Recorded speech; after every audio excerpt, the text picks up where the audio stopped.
आधुनिक भारत के इतिहास के संदर्भ में जो आदिवासी एवं किसान आंदोलनों से संबंधित है। किसान कृषक समुदायों ने बड़ी संख्या में अंग्रेजी राज की स्थापना होते ही ताबड़तोड़ एक के बाद एक विद्रोह किए। उन महाविद्रोहों को उलगुलान कहा गया कि जनजाति लोगों के कष्ट और पीड़ा और उनके क्रोध का उबाल कैसा था, कितना ज्यादा था, कितना हद तक उन्हें एक्सप्लॉइट किया होगा, उनका शोषण और उत्पीड़न किया होगा, वो उनके द्वारा उठाई गई आवाज से पता चलता है। काट के रख दे, मार के रख दे, इन बाहरी लोगों को, इन अंग्रेजों को चीर फाड़ के रखते हैं। जब एक बार ये लगा कि भारत से अंग्रेजी राज बस अब उखड़ ही जाएगा और वो बच गया कि उनके अंदर मिरेक्युलस पावर्स हैं, चमत्कारिक शक्तियां हैं कि उन्हें स्वयं भगवान ने भेजा है। उनके डंडे बंदूकों में बदल जाएंगे और दुश्मन की गोलियां और बंदूक पानी हो जाएंगे। और पता चला समाज ही अंग्रेजों ने तोड़ दिया। ईसाई मिशनरियों ने जब जनजातियों का समाज ही दो फाड़ कर दिया, दो भागों में बांट दिया।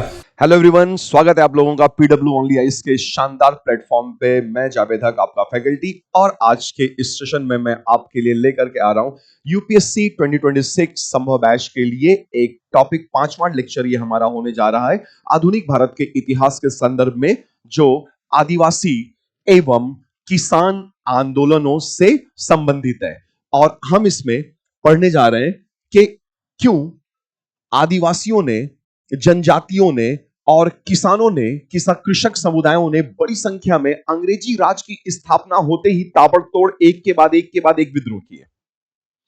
तो आदिवासी और किसान विद्रोह, इसमें हम देखेंगे कि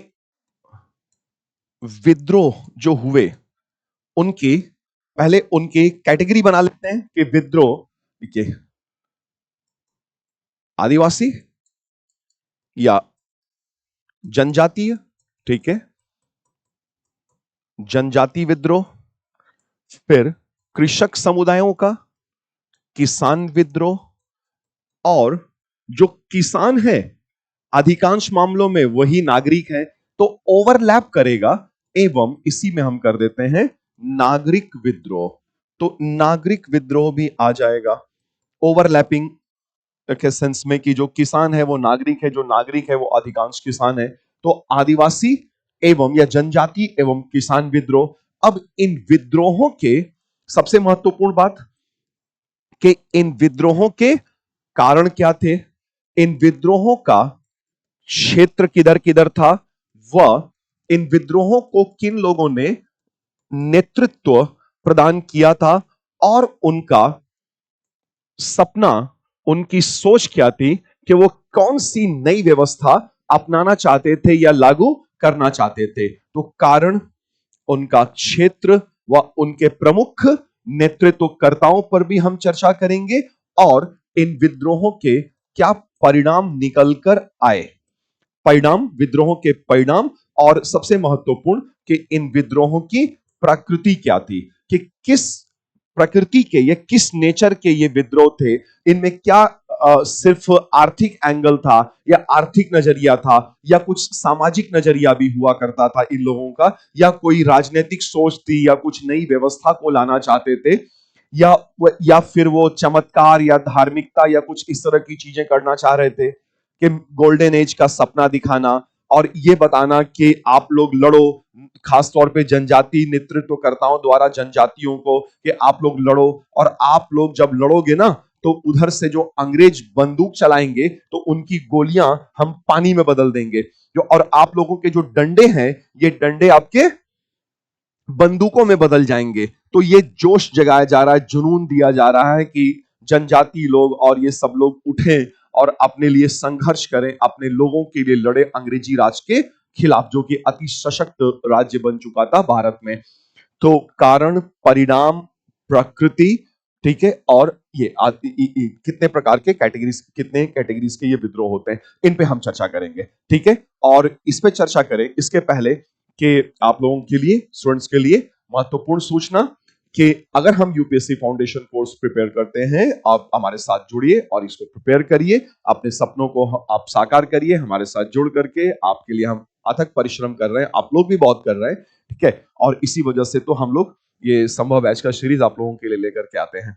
तो ये हमारे फाउंडेशन कोर्सेज हैं यूपीएससी से रिलेटेड। अगर आप वन ईयर प्रोग्राम पे जाते हैं 2026 के लिए, तो आपके लिए हमारे पास प्रहार इंग्लिश मीडियम बैच है, प्रहार हिंदी बैच एंड एक exclusive English medium Titan batch जो 22,999 पे अवेलेबल होता है, वो 9,999 पे आप लोगों के लिए अवेलेबल कराया जा रहा है स्टूडेंट्स के लिए। और अगर 2 ईयर कोर्स आप 2027 को दिमाग में रख करके यूपीएससी सीएससी के लिए चल रहे हैं, तो संकल्प इंग्लिश बैच है, संकल्प हिंदी मीडियम का बैच है, और English medium exclusive Pinnacle batch जो 25,999 पे अवेलेबल होता था, वो आप लोगों के लिए सिर्फ अवेलेबल कराया जा रहा है 13,499 पे। और अगर 3 ईयर प्रोग्राम है जो कि 2028 को टारगेट कर रहा है, ये ध्यान में रखा गया है। और ये कॉलेज गोइंग स्टूडेंट्स के लिए है, प्रारंभ बैच कहते हैं हमें से। ये बहुत शानदार बैच है हमारा इंग्लिश प्लस हिंदी मीडियम में, जो 59,999 पे अवेलेबल होता है, लेकिन अब बच्चों के लिए सिर्फ 31,999 पे अवेलेबल कराया जा रहा है। तो चलिए हम लोग अपना ये डिस्कशन प्रारंभ करते हैं, आदिवासी जनजाति एवं कृषक विद्रोह। तो भारत में ब्रिटिश राज की स्थापना के साथ ही एक के बाद एक कई जनजाति क्षेत्रों में लगातार विद्रोह हुए, और उन महाविद्रोहों को उलगुलान कहा गया। उलगुलान अर्थात महाविद्रोह। और जरा देखिएगा कि जनजाति लोगों के कष्ट और पीड़ा और उनके क्रोध का उबाल कैसा था, कितना ज्यादा था, कितना हद तक उन्हें एक्सप्लॉइट किया होगा, उनका शोषण और उत्पीड़न किया होगा, वो उनके द्वारा उठाई गई आवाज से पता चलता है। वो कह रहे हैं, कटोंग बाबा कटोंग, साहिब कटोंग कटोंग, रारी कटोंग कटोंग। मतलब मन कर रहा है कि काट के रख दे, मार के रख दे इन बाहरी लोगों को, इन अंग्रेजों को चीर फाड़ के रख दे। ये अंदर से उनका जो एंगर और फ्रस्ट्रेशन है ना, वो उनका जो शोषण हुआ, भयानक शोषण, वो उसके विरुद्ध तीव्र प्रतिक्रिया थी, जहां ये कहा गया कि कटोंग बाबा कटोंग, रारी कटोंग कटोंग, साहिब कटोंग कटोंग। और जो जनजाति विद्रोह हुए ब्रिटिश राज की स्थापना के साथ ही, जनजाति विद्रोह, नागरिक विद्रोह, किसान विद्रोह लगातार हुए, और एक के बाद एक हुए। विशेषकर ब्रिटिश राज के प्रथम 100 वर्षों में तो विद्रोहों की एकदम झड़ी लगी हुई थी, और इन सब का एक कल्मिनेशन, एक चरम सीमा जो आया, वो 1857 का महाविद्रोह था, जब एक बार ये लगा कि भारत से अंग्रेजी राज बस अब उखड़ ही जाएगा, और वो बच गया। नहीं उखाड़ पाए हमारे विद्रोही लोग अंग्रेजी राज को, वरना एक दफा तो, एक बार की तो ये लगा ही था कि अंग्रेजी राज भारत से समाप्त ही हो जाएगा। क्या नहीं हो पाया, लेकिन उस दौरान तमाम एक के बाद एक कई जनजाति विद्रोह हुए, जिनमें से सबको याद रख पाना या सब पे चर्चा कर पाना वो संभव नहीं है, लेकिन जो मुख्य मुख्य जनजाति और कृषक विद्रोह, नागरिक विद्रोह हुए हैं, उन पे हम अपने एक विस्तृत चर्चा अवश्य करेंगे। तो जनजाति विद्रोह जब जब जहां जहां पे हुए, उनमें एक चीज कॉमन थी कि जो उनके नेता लोग थे, उनके नेतृत्वकर्ता लोग थे, उन्होंने जनजाति लोगों को पहले तो स्वर्ण युग की कल्पना दिखाई। जनजाति विद्रोहों पे बात कर लेते हैं। तो जनजाति नेतृत्वकर्ताओं ने, उनके मुखियाओं ने पहले जनजाति लोगों को, उनको हिम्मत देने के लिए, आगे बढ़ने की शक्ति देने के लिए, ढांढस बढ़ाने के लिए स्वर्ण युग की, द गोल्डन एज की कल्पना दिखाई। मिथ जैसा आप इसको कह सकते हैं कि वो अपने प्रयासों में वो पूरा दमखम लगाए थे कि हम एक स्वर्ण युग लाएंगे। स्वर्ण युग हालांकि मिथी जैसा लगता है, लेकिन जो भी एक बेहतर युग होगा, एक अच्छा युग होता जहां अंग्रेज ना होते, तो कम से कम जनजाति लोग अपने जनजातीय क्षेत्रों में, वनों में सुखपूर्वक रह तो रहे थे। कम था लेकिन सुखी थे। फिर अंग्रेजों की गिद्ध दृष्टि पड़ गई जनजातीय क्षेत्रों में, और उनके बर्बादी के दिन शुरू हो गए। तो जब जनजाति विद्रोह हुए, ताबड़तोड़ विद्रोह हुए, तो उनके नेतृत्वकर्ताओं ने जनजाति लोगों में शक्ति, प्रेरणा देने के लिए उनके अंदर यह भाव जगाया कि हम स्वर्ण युग लाएंगे, एक ऐसा युग जहां ये सब डिक्कू या बाहरी लोग, ये जमींदार, साहूकार, ये अधिकारी, ये अंग्रेज कोई नहीं होगा, और हम सुखपूर्वक रह रहे होंगे। तो वो गोल्डन एज की एक कल्पना की गई, और उन नेतृत्वकर्ताओं ने ये जनजाति अपने लोगों को कहा कि उनके अंदर चमत्कारिक शक्तियां हैं, मिरेक्युलस पावर्स हैं, चमत्कारिक शक्तियां हैं। और ऐसी चमत्कारिक शक्तियां कि आप लोग लड़ो और हम ऐसा चमत्कार करेंगे कि अंग्रेजों के, दुश्मनों के जो बंदूकें हैं, वो गोलियां हैं, वो पानी हो जाएंगे। और आप लोगों के जो ये डंडे हैं, ये डंडे बंदूकों में बदल जाएंगे। जाहिर सी बात है, ऐसा जानते हैं आप कि ऐसा नहीं होगा, लेकिन अगर वो ऐसा नहीं करते तो उनके अंदर इतनी हिम्मत, इतना साहस और लड़ने की जो क्षमता आई, वो संभवतः नहीं आ पाई होती। और इन जनजाति नेतृत्वकर्ताओं ने इतना रिस्पेक्ट अर्न किया, इतना सम्मान हुआ इन लोगों का, इतनी बहादुरी से लड़े, अपने लोगों के लिए जान निछावर कर दिया कि उन्हें भगवान तक का दर्जा दिया जाता है। जैसे मुंडा विद्रोह में बिरसा मुंडा जो नेतृत्व करता थे, उन्हें सिर्फ बिरसा मुंडा कह के नहीं संबोधित किया जाता है। अगर झारखंड जाना हो आपका कभी और नहीं भी गए हो, तब पर भी आप ये जानते जरूर होंगे कि बिरसा मुंडा को सिर्फ वो कोई एक जनजाति नेता के तौर पे नहीं थे, वहां लोग उन्हें भगवान बिरसा कह के संबोधित करते हैं। इतना ज्यादा उनका सम्मान किया जाता है कि उन्हें भगवान के दर्जे तक रखा जाता है। तो उन्होंने अपने लोगों को आगे बढ़ने की प्रेरणा देने के लिए अब दावा किया कि उनके अंदर मिरेक्युलस पावर्स हैं, चमत्कारिक शक्तियां हैं, कि उन्हें स्वयं भगवान ने भेजा है। उन्हें स्वयं भगवान ने जनजाति लोगों को बचाने के लिए भेजा है, और भगवान द्वारा भेजा गया उन्हें कि वो लोगों के कष्टों को दूर करेंगे, जनजाति लोगों के कष्टों को दूर कर देंगे। और ये कि जनजाति लोगों के संघर्ष के दौरान उनके डंडे बंदूकों में बदल जाएंगे और दुश्मन की गोलियां और बंदूक पानी हो जाएंगे। तो एक ऐसा चमत्कारिक, एक मिरेकुलस सेंस डेवलप किया गया, और उन्होंने कहा कि वो दिक्कू लोगों से जनजातियों को छुटकारा दिलाएंगे, राहत दिलाएंगे। ठीक है, दिक्कू मतलब होता है यहां पे बाहरी लोग जो घुसे थे जंगलों में, वनों में, जो जमींदार बनकर के, जमींदारी बंदोबस्त में तो कई जनजाति लोगों को तो जमींदारी बंदोबस्त के अंतर्गत ले आया गया था, जो हमने पढ़ा। बाहरी लोग, साहूकार, जमींदार, और तो और सरकारी कर्मचारी, मतलब इतने सारे लोग मिल करके जनजाति लोगों का शोषण कर रहे थे। ये दिक्कू लोग बाहरी लोगों का शोषण, बाहरी लोग जो जनजातियों का लगातार शोषण कर रहे थे, शोषण की इंतहा कर दी थी इन्होंने। जिसके बाद जनजाति लोगों का धैर्य का, जब सब्र का बांध या धैर्य का बांध टूटा, तो एक से बढ़कर एक सशक्त विद्रोह हुए, जिसे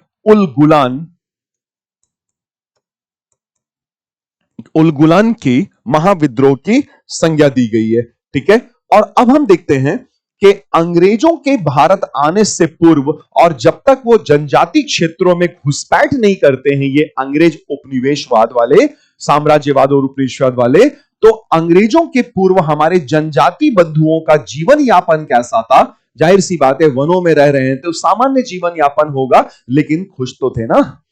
और वो मुख्य रूप से पशुपालन, ठीक है, एनिमल हस्बेंड्री, पशुपालन किया करते।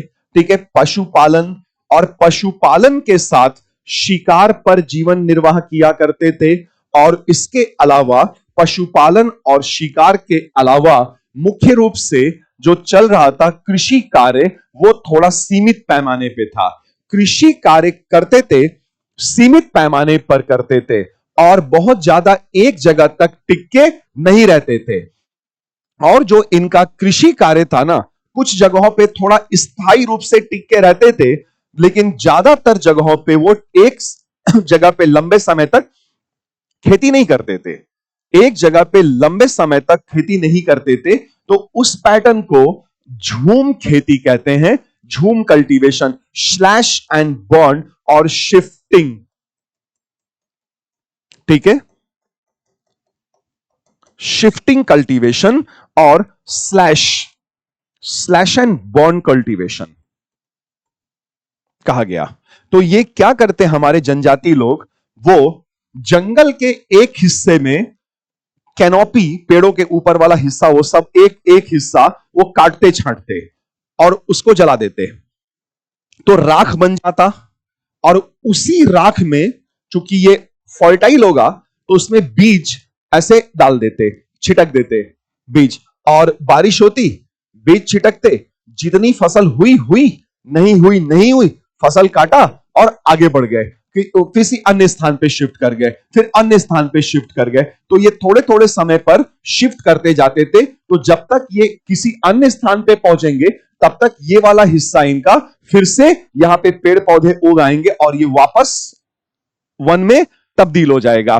फिर तब तक दूसरा स्थान, फिर घूम फिर के जब यहां तक वापस आएंगे फिर से ये हरा भरा हो चुका होगा। तो इसमें ये झूम खेती का पैटर्न था, स्लैश एंड बर्न कल्टीवेशन। झूमिंग और स्लैश एंड बर्न और शिफ्टिंग कल्टीवेशन अलग अलग क्षेत्रों में अलग अलग नाम से स्लैश एंड बर्न कल्टीवेशन को जाना गया, अभी बताता हूं। दूसरा, कहीं कहीं पे ये स्थायी कृषि कार्य करते, लेकिन स्थायी कृषि कर्म कम ही होता था। मुख्य रूप से कृषि के लिए ये झूमिंग कल्टीवेशन या झूम खेती पर ही निर्भर किया करते थे। कई बार शिकार जनजाति लोगों की प्रवृत्ति में होता है, वो जीवन यापन के लिए पशुओं जानवरों का शिकार भी करते हैं। तो शिकार करना एक जीवन यापन, और एनिमल हस्बेंड्री, पशु पालना, पशुपालन, ये जीवन यापन करने का इनका तरीका हुआ करता था। ठीक है, तो ये इस प्रकार से हमारे लोग जीवन यापन किया कर रहे थे, जनजाति लोग जीवन यापन किया करते थे। और तो जब सब कुछ ठीक चल रहा था जनजातियों के जीवन में, तो फिर अंग्रेजों की कुदृष्टि, उनकी गिद्ध दृष्टि पड़ी। अभी तक हमारे जनजाति लोग ये औपनिवेशिक शासन प्रणाली के अंतर्गत नहीं लाए गए थे, लेकिन जैसे ही अंग्रेजी राज ने जनजाति क्षेत्रों को औपनिवेशिक शासन प्रणाली के अधीन लाना प्रारंभ किया, वैसे ही इनके दुर्दिन शुरू हो जाएंगे। और जनजातियों को जब औपनिवेशिक शासन प्रणाली के अंतर्गत लाया गया तो इनके जीवन में क्या कुछ बदलाव हमें देखने को मिलते हैं। क्या बदल गया इनकी जिंदगी, क्या बदल क्या गया, पूरी की पूरी लाइफ ही बदल करके रह गई। जैसे अंग्रेजी राज ने जब वनों पर कब्जा जमाया तो उन्होंने जंगलों पर या वनों पर प्रतिबंध आरोपित कर दिया। इन्होंने, अंग्रेजों ने नए फॉरेस्ट कानून बनाए थे, नए फॉरेस्ट लॉज बनाए थे। और पहले क्या था कि पहले ब्रिटिश पूर्व भारत में जनजाति क्षेत्रों को छेड़ा नहीं जाता था। जनजाति लोग जैसे रहते थे आदिम काल से, वैसे ही रहते आ रहे थे। कोई फॉरेस्ट लॉ वगैरह नहीं बनाए जाते थे, उनके क्षेत्रों को टच नहीं किया जाता था, दे रिमेन अनटच्ड।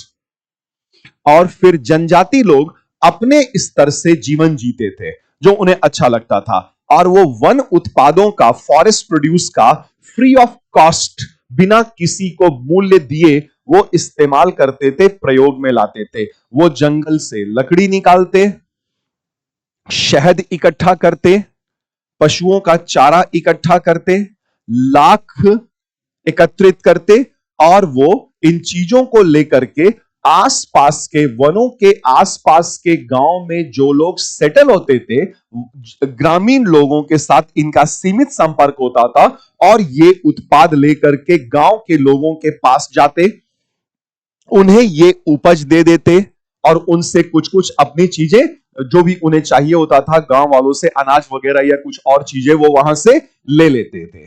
और वन उत्पादों में औषधियां भी होती थी, बड़ी खास कीमती औषधियां जो जनजाति लोग निकालते थे, एकत्रित करना जानते थे। सब लोग नहीं जानते हैं कि वनों में कौन सा पौधा इसमें मेडिसिनल प्रॉपर्टीज है, तो ये मेडिसिनल प्रॉपर्टीज वाले पौधों को भी पहचानते थे, उनको निकालते थे, और शहद, लाख आदि के साथ आसपास के गांव में रहने वाले लोगों के बीच में जाते थे और उन्हें वो दे देते थे कि ये ले लीजिए, बदले में हमें अनाज, सब्जी, भाजी, फल, तरकारी या ये जो कुछ आप दे सकते हैं वो दे दीजिए। तो वो लोग दे दिया करते थे, तो गांव वालों का भी काम चल जाता था और जनजाति लोगों को भी कुछ मिल जाया करता था। तो ये म्यूचुअल रिलेशनशिप बना हुआ था ग्रामीण जनता के बीच में और जनजाति वनवासी लोगों के बीच में। लेकिन फिर तब तक अंग्रेजों ने वनों पर अपना आधिपत्य जमाया और नए कानून, वन कानून बना दिए, फॉरेस्ट लॉज बना दिए। ठीक है, और जो जनजाति लोग अपने पारंपरिक तरीकों से इन चीजों को एकत्रित किया करते थे, उनके एकत्रित करने पर रोक लगा दिया, और तो और रोक नहीं भी लगाया कुछ क्षेत्रों में तो टैक्स लगा दिया। तो अभी तक जो जनजाति लोग वन उत्पादों का प्रयोग फ्री ऑफ कॉस्ट किया करते थे, अब उन्हें उन उत्पादों के प्रयोग पर टैक्स देना पड़ रहा था। वो सदियों सदियों से जिस जगह पे रह रहे थे और वहां के उत्पादों का प्रयोग करते थे बिना किसी शुल्क या मुफ्त में, वो अब उन्हें टैक्स देना पड़ेगा, या वो कुछ चीजों का इस्तेमाल नहीं भी कर पाएंगे, नहीं निकाल पाएंगे। तो एक समस्या तो ये आया कि अंग्रेजी सरकार ने नए फॉरेस्ट कानून बनाकर, फॉरेस्ट लॉज बनाकर वनों पर प्रतिबंध आरोपित कर दिया। उधर जनजातीय लोगों का, आदिवासी समुदायों को कई बार, इन आदिवासी जैसे संथाल आदिवासी, तो संथाल आदिवासी समुदायों को, अन्य आदिवासी समुदायों को उन्होंने जमींदारी बंदोबस्त के अंतर्गत रख दिया। परमानेंट, हमने पढ़ा लास्ट लेक्चर में, परमानेंट सेटलमेंट जमींदारी बंदोबस्त के अंतर्गत रख दिया, और वहीं से उनके बुरे दिन बुरे तरीके से शुरू हो जाएंगे। तो आदिवासी समुदाय कभी भी जमींदारी व्यवस्था के तहत नहीं रहे थे, वो वैसी खेती करते ही नहीं थे। They were not the permanent settlers. वो स्थायी रूप से खेती बहुत कम किया करते थे, और अधीन तो बिल्कुल भी नहीं किया करते थे। अधीन थोड़ी रहा करते थे किसी के, वो तो स्वतंत्र उन्मुक्त थे लोग। और अंग्रेजों ने इन्हें जमींदारी व्यवस्था के अंतर्गत रख दिया। तो संथाल, जैसे संथालों को दामिने कोह नाम का एक बड़ा सा क्षेत्र अलॉट कर दिया, दामिने कोह, और कहा कि यहां आप लोग खेती करो, यहां बसो, यहां सेटलमेंट बनाओ और यहां खेती करो, और वहां पे उनको जमींदारी बंदोबस्त में डाल दिया। अब आप समझते हैं कि अगर जमींदारी बंदोबस्त के अंतर्गत संथाल वनवासी लोग या अन्य वनवासी लोग एक बार अगर जमींदारी बंदोबस्त के अंतर्गत चले गए, फिर तो दुष्चक्र प्रारंभ हो जाएगा, फिर तो वो उससे कभी निकल ही नहीं पाएंगे। और हमने ये भी पढ़ा कि जमींदारी बंदोबस्त के अंतर्गत अगर वनवासियों को जमींदारी बंदोबस्त के अंतर्गत ले आया गया है, और जो हमारे जनजातीय या वनवासी लोग होते थे वो तो झूम खेती मुख्य रूप से करते थे, मुख्य रूप से वो झूमिंग कल्टीवेशन किया करते थे, परमानेंट सेटलर्स नहीं हुआ करते थे। अब वनवासियों को, खास तौर पे संथाल वनवासियों को, दामिने कोह का क्षेत्र दे दिया गया और उन्हें रख दिया गया जमींदारी बंदोबस्त के अंतर्गत। और आप जानते हैं अगर जमींदारी बंदोबस्त के अंतर्गत गए हैं तो इसका अर्थ यह है कि जमींदार को भूमि पर स्वामित्व मिल जाएगा, मालिकाना हक या स्वामित्व मिल जाएगा।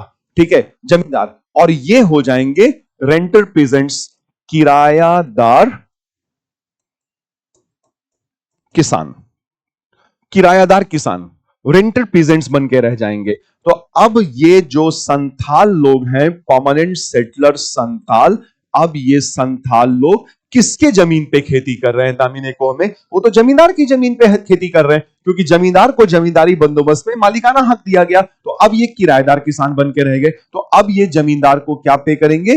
अब ये जमींदार को पे करेंगे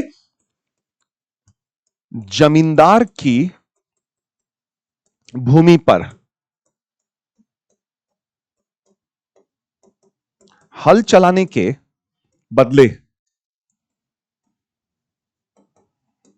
भूमि का किराया। अब इनसे किराया लिया जाएगा, ठीक है, जनजातियों से, जो कि किसान कभी नहीं थे, उनसे किराया लिया जाएगा। परमानेंट सेटलर्स तो नहीं ही थे, झूमिंग खेती करते थे। अब ये किराया की राशि, इसके किराया के अपर लिमिट, अधिकतम दर का कतई कोई निर्धारण किया ही नहीं गया, कोई निर्धारण नहीं हुआ अधिकतम दर का। और इधर एक कंपनी, तो कंपनी ने जमींदार से बंदोबस्त बनाया और एक फिक्स्ड अमाउंट क्लेम कर लेगी कंपनी जमींदार से, फिक्स्ड अमाउंट ले लिया परमानेंट सेटलमेंट में, और जमींदार को फ्री हैंड दे दिया कि भाई तुम संथाल एरिया से उन अब संथाल जो कि जनजाति वनवासी थे, अब वो किसान हो चुके थे, जितना वसूली करना वसूली कर लो। तो संथालों का हम ये क्या देख रहे हैं कि यहां पर भयंकर शोषण होना प्रारंभ हो गया, जबरदस्त शोषण यहां पे शुरू हो रहा है संथालों का। तो अभी तक जो ये अपना जनजाति क्षेत्रों में ही सही अपने तरीके से अपनी जमीन का, अपनी भूमि का इस्तेमाल करते थे, मुख्य रूप से श्लेषण, बॉन्ड पे, झूमिंग के तहत करते थे। लेकिन जब इन्हें जमींदारी बंदोबस्त के अंतर्गत लाया जाएगा तो इसका मतलब है कि अब जमीन इनके हाथ से निकल जाएगी, जमीन जमींदार के पास चली जाएगी और ये किरायादार किसान बन के रह जाएंगे। ठीक है। और अगर ये मान लीजिए कि किराए का अधिकतम दर तो है नहीं, अगर मान लीजिए किराया नहीं दे पाए, किराया नहीं दे पाए, तब क्या होगा? तो उन्हें जमींदार की भूमि से हटा दिया जाएगा, बेदखल कर दिया जाएगा, बेदखली हो जाएगी, बेदखल करके रख दिया जाएगा। ठीक है। तो यह प्रॉब्लम आ जाएगी और बड़ी संख्या में ये संथाल जो पहले जनजाति हुआ करते थे अब किसान हो चुके हैं, उन्हें भूमि से बेदखल कर दिया जाएगा। So they were deprived of the land. They were deprived of the land they tilled, and the land actually belonged to the zamindars. तो ये प्रॉब्लम यहां पे आ रही है। ठीक है। तो जंगलों पर प्रतिबंध, फॉरेस्ट लॉ बना करके भूमि पर अधिकार को समाप्त कर दिया गया और जमींदारी व्यवस्था के तहत जब वो किराया नहीं दे पाते, जिसकी उच्चतम दर तय ही नहीं होती थी, तो उन्हें जमींदार लोग क्या करते थे? उस जमीन से, उस एरिया से बेदखल हटा देते थे, बेदखल कर दिया करते थे और उनके खाने के लाले पड़ जाएंगे। पहले तो जंगलों में थे, आराम से अपना खा पी लेते थे। ठीक है। और इस तरह से वो झटके में भूमिहीन बन जाएंगे और न जंगल बचा अब उनके पास, न जमीन पे वो हल चला पा रहे हैं। तो इधर से भी गए, उधर से भी गए, बर्बादी तो आएगी ना, भयंकर बर्बादी आई। और इधर जो जनजातियों के जो मुखिया लोग थे, जनजातियों के जो मुखिया लोग थे, मुखियाओं की शक्ति में कमी आएगी। तो मुखियाओं की शक्ति में कमी, ठीक है ना, अब वे केवल, देखिए, आदिवासी मुखिया अब केवल ब्रिटिश सरकार के आदेशों का पालन करने वाले बनकर रह गए और उनके पारंपरिक अधिकार छीन लिए गए। तो वास्तव में अधिकांश मामलों में किया क्या गया कि जो जिन्हें जमींदार बनाया गया ना, वो वास्तव में कौन लोग थे? वो जनजातीय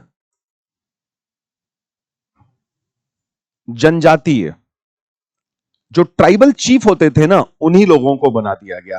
तो जो ट्राइबल चीफ्स हुआ करते थे, उन्हीं में से ज्यादातर को जमींदारी दे दी जाती थी। और अब जमींदारी दे दी जा रही है तो इनका भी कैरेक्टर बदल रहा है और इनके पारंपरिक अधिकारों का भी हनन हो रहा है, पारंपरिक अधिकार भी इनसे छीने जा रहे हैं। तो दूसरा कि भूमि पर अधिकार जो हुआ करता था जनजातियों का, जहां वो झूमिंग खेती करते थे, वो अधिकार ही खत्म हो जाएगा और जमीन भी जाएगी। और तो और जो ट्राइबल चीफ होते थे, जनजातियों के कबीलाई मुखिया, उनकी भी शक्तियां छीन ली गई। अब जैसे मान लीजिए कि ट्राइबल चीफ है, उनको जमींदार बना दिया गया और ट्राइबल चीफ को जमींदार बना करके उनसे फिक्स्ड अमाउंट ले रहे हैं। अगर मान लीजिए कि ट्राइबल चीफ जो कि अब जमींदार है, और अगर मान लीजिए वो डिफॉल्टर होता है सूर्यास्त के नियम के तहत, वो हमने पढ़ा हुआ है, अगर ये डिफॉल्टर हो जाता है तो डिफॉल्टर होगा तो जमींदारी गई, जमींदारी से वंचित, जमींदारी से वंचित हो जाएगा, जमींदारी चली जाएगी, जमींदारी से वंचित हो जाएगा। तो उधर वो भी गया, जनजाति प्रधान जो था वो भी चला गया बेचारा, और अब जो जमींदार बना था तो वो जमींदारी से भी वंचित हो गया, क्योंकि जितना डिमांड कंपनी ने किया फिक्स्ड अमाउंट, उतना वो कलेक्ट करके दे ही नहीं पा रहा है। तो ये भयंकर मुसीबत आ जाएगी। अब इसके अलावा देखिए, ठीक है, मुखियाओं की शक्ति में कमी। अब यहां तक तो चलिए, देखिए ये भी है। अब जनजाति क्षेत्रों में एक और समस्या आ रही है कि अब भारत में देखिए 1853 से उसी के आसपास से लॉर्ड डलहौजी के समय में रेलवे लाइंस बिछाए जाने का काम किया जाने शुरू हो गया और करजन के समय तक तो आते आते बड़ी संख्या में बड़ी बड़ी ढेर सारी रेलवे लाइंस, कई किलोमीटर, हजारों किलोमीटर तक की रेलवे लाइंस बिछाई जाने लगी थी। तो रेलवे लाइंस बिछाने के लिए लाइंस के नीचे स्लीपर डालना पड़ता है ना, स्लीपर, और वो उस जमाने में सीमेंट का नहीं है, लकड़ी का है। तो लकड़ी, साखू, सागौन, ये सब लकड़ी लगता है स्लीपर, और बड़ी संख्या में पेड़ चाहिए होंगे उसके लिए। तो पेड़ों की कटाई, जंगलों में जाकर के पेड़ों की कटाई करनी पड़ेगी। तो जब पेड़ों की कटाई होगी ना, तब और ज्यादा तबाही शुरू होगी। कैसे तबाही शुरू होगी जनजातियों की पेड़ों की कटाई से? क्योंकि अंग्रेज तो पेड़ काटने जाएंगे नहीं। तो जब अंग्रेज पेड़ काटने नहीं जाएंगे तो पेड़ काटेगा कौन? तो अंग्रेज लोग कॉन्ट्रैक्ट पे, ठेका पे देंगे पेड़। बड़ी संख्या में हजारों हजार पेड़ काटने का ठेका दिया जाने लगेगा कॉन्ट्रैक्ट पे। तो कॉन्ट्रैक्टर्स होंगे, तो रेलवे कॉन्ट्रैक्टर्स होंगे जो स्लीपर लकड़ियों के लिए पेड़ काटने और स्लीपर का ठेका लेंगे और वो जंगलों में घुसेंगे। अब ठेकेदार, बाहरी लोगों का प्रवेश होगा, बाहरी लोगों का प्रवेश होगा, जिन्हें जनजाति लोग क्या कह रहे हैं? जिन्हें जनजाति लोग दिकू, दिकू कह रहे हैं। तो बाहरी लोग दिकू कहला रहे हैं, यानी कि अब देखिए, दिकू में रेलवे कॉन्ट्रैक्टर्स भी इसी में शामिल है, ठीक है ना। अब रेलवे कॉन्ट्रैक्टर्स के साथ साथ अब देखिए साहूकार पहुंच गए, व्यापारिक गतिविधियों के लिए व्यापारी पहुंचे, यही रेलवे कॉन्ट्रैक्टर्स, ठेकेदार, ये लोग भी पहुंच गए। और इनके साथ साथ सुरक्षा वगैरह के लिए, प्रशासन चलाने के लिए अंग्रेज सरकारी अधिकारी भी पहुंचते हैं और ये आदिवासी क्षेत्रों में आने लगे, ठीक है। अब जब देखिए यहां पर साहूकार पहुंचे, अब यहां पे ध्यान दीजिएगा कि अगर किरायादार किसान किराया नहीं दे पाता है तो भूमि से वंचित हो जाएगा, जो हल चला रहा बेदखल हो जाएगा। तो अब ये क्या करेंगे ना, अगर ये बचना है इनको, तो इनको तो किराया चुकाना पड़ेगा। तो अब ये कोशिश करेंगे पहले तो साहूकार से कर्ज ले लें, लेकिन साहूकार जब कर्ज देगा ना, तो वो ब्याज पर भी ब्याज लगा देगा, यानी interest on interest, compound interest हो जाएगा, ठीक है। ब्याज पर ब्याज लगने लगेगा, कंपाउंड इंटरेस्ट। और कंपाउंड इंटरेस्ट इतना एस्केलेट कर जाएगा, इतना बढ़ेगा कि कुछ ही टाइम में मूलधन, प्रिंसिपल अमाउंट पीछे रह जाएगा और ब्याज एकदम सातवें आसमान पे पहुंच जाएगा। और साहूकार पता है क्या करेगा? उसको अपने घर में बंधुआ मजदूर बना लेगा। तो यहां से बंधुआ मजदूर बनने का प्रोसेस भी शुरू हो रहा है। तो साहूकार से कर्ज लेने पर ब्याज पर ब्याज, कंपाउंड, इसको क्या बोलते हैं ना, कंपाउंडिंग, कंपाउंड इंटरेस्ट, वो बोलते हैं इसको चक्र वृद्धि ब्याज, ठीक है ना।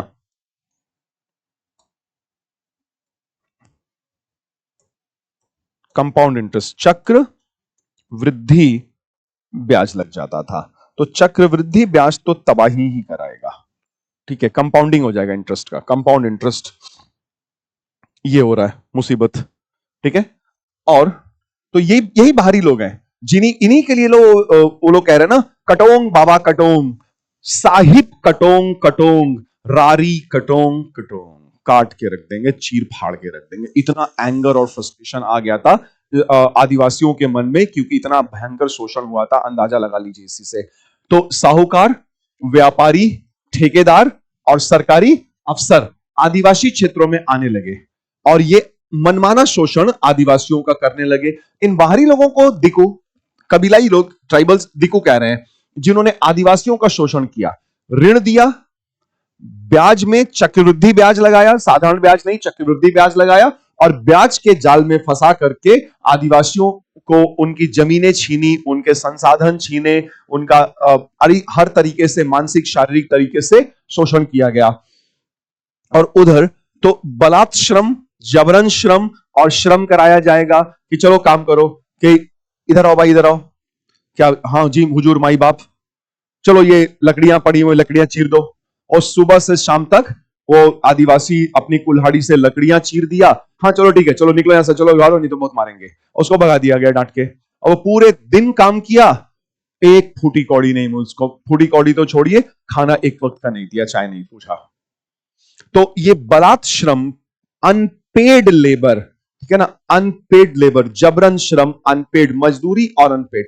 तो इन और इसके अलावा आदिवासियों को लगाया गया चाय बागानों में, पर्वतीय क्षेत्रों में जहां ढलान होता और चाय के लिए उपयुक्त मिट्टी होती। बंगाल का जैसे उदाहरण, दार्जिलिंग वगैरह का उदाहरण ले लीजिए, असम की तरफ का ले लीजिए, चाय बागान, रेलवे के निर्माण में और जंगलों में जब यहां सस्ते श्रम की आवश्यकता हुई, चीप लेबर की आवश्यकता हुई, और जनजातियों को कुछ भी नहीं पता है कि दिन भर काम करने के एवज में कितना मिलना चाहिए, कि मान लीजिए 10 रुपया मिलना चाहिए तो 1 रुपया दे देंगे उनको, और वो उसी में समझे कि अच्छा अच्छा 1 ही रुपया मिलता होगा भाई, लेकिन बाहर में तो 10 रुपया मिल रहा है, उनको अठन्नी 1 रुपया मिलेगा। तो कितना भयानक शोषण हो रहा होगा। तो इनको चाय बागानों में एकदम सस्ते दरों पे लगाया गया, रेलवे निर्माण, जंगलों में सस्ते मजदूर के रूप में ले जाया गया, उन्हें जबरन श्रम करना पड़ता था, मारा पीटा जाता था, श्रम कराया जाता था, कुछ भी खाने पीने को नहीं दिया जाता था, मतलब एकदम इनह्यूमन कंडीशन बना करके रख दिया था, अमानवीय दशाएं क्रिएट कर दी थी इनह्यूमन, अंग्रेजों ने और ये दिकुओं ने मिलकर के, इनह्यूमन कंडीशंस। और यहां तक भी चलिए ठीक है, ठीक क्या है, बहुत ही बुरा है। और उसके अलावा देखिए, अब धार्मिक सामाजिक सांस्कृतिक स्थिति पे आते हैं। तो अब ये लोग क्या करेंगे, जो यहां गए, तो अब ये जनजातियों के रीति रिवाज में हस्तक्षेप करेंगे, उनके धार्मिक विश्वास और परंपराओं में हस्तक्षेप होने लगेगा, जीवन शैली बोलेंगे ये तो पिछड़े हैं। पिछड़े क्या हैं, वो तो सदियों सदियों से मूल निवासी हैं, आदिवासी हैं। पिछड़े तो अंग्रेज थे जो उनका इतना भयानक शोषण कर रहे थे, लेकिन बोला जाएगा कि ये आदिवासी लोग पिछड़े होते हैं, असभ्य होते हैं, जंगली होते हैं, और ये सब बोल बोल करके उनको दबाया जाएगा। और एकदम खोपड़ी दर्द कर देने वाला, मुसीबत मुसीबत कर देने वाला, ये ईसाई मिशनरी, ये ईसाई मिशनरी घुस जाते हैं हर जगह, जहां जहां अंग्रेज ये कॉन्ट्रैक्टर्स, कैपिटलिस्ट जो कुछ भी करने जाते, ये मिशनरी उनके पीछे पीछे चले जाते। और ये मिशनरी कभी थोड़ा भलाई वाला काम करते झूठ मूठ का, या कभी ठीक ठाक भी सचमुच में भी भलाई करते, तो भलाई करते, कभी स्कूल कॉलेज खोल देते, कभी कुछ कर देते, कभी कुछ कर देते, लेकिन बिना बात के नहीं कर रहे थे।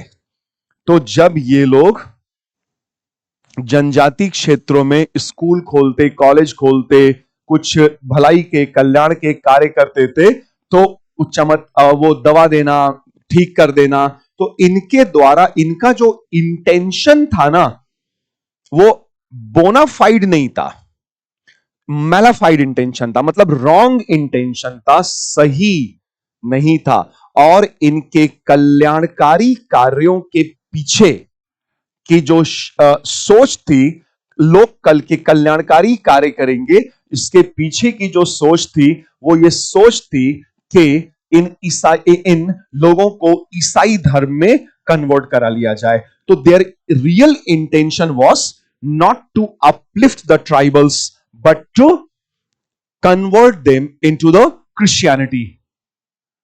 ठीक है, ईसाई बनाना था। तो इंटेंशन ही बोनाफाइड नहीं था, सरासर मैलाफाइड रॉन्ग इंटेंशन था। और जितने भी ये कल्याणकारी कार्य करते थे, स्कूल खोलना, अस्पताल खोलना, कुछ पैसा देना, औषधियां डॉक्टरी करके ठीक कर देना, सारे का रियल इंटेंशन था रिलीजियस कन्वर्जन, रिलीजियस कन्वर्जन। और देखिए, कबीलाई लोगों में क्या होता है ना, कि इनका रिलीजन जो होता है वो प्रिमिटिव होता है, मतलब ऑर्गेनाइज्ड नहीं होता है, ऑर्गेनाइज्ड रिलीजन नहीं होता है। तो अगर ऑर्गेनाइज्ड रिलीजन नहीं होता है ना, तो उनको धार्मिक रूप से परिवर्तित करना या उनका धर्मांतरण कराना रिलेटिवली इजियर होता है, थोड़ा सा सापेक्षिक रूप से आसान होता है।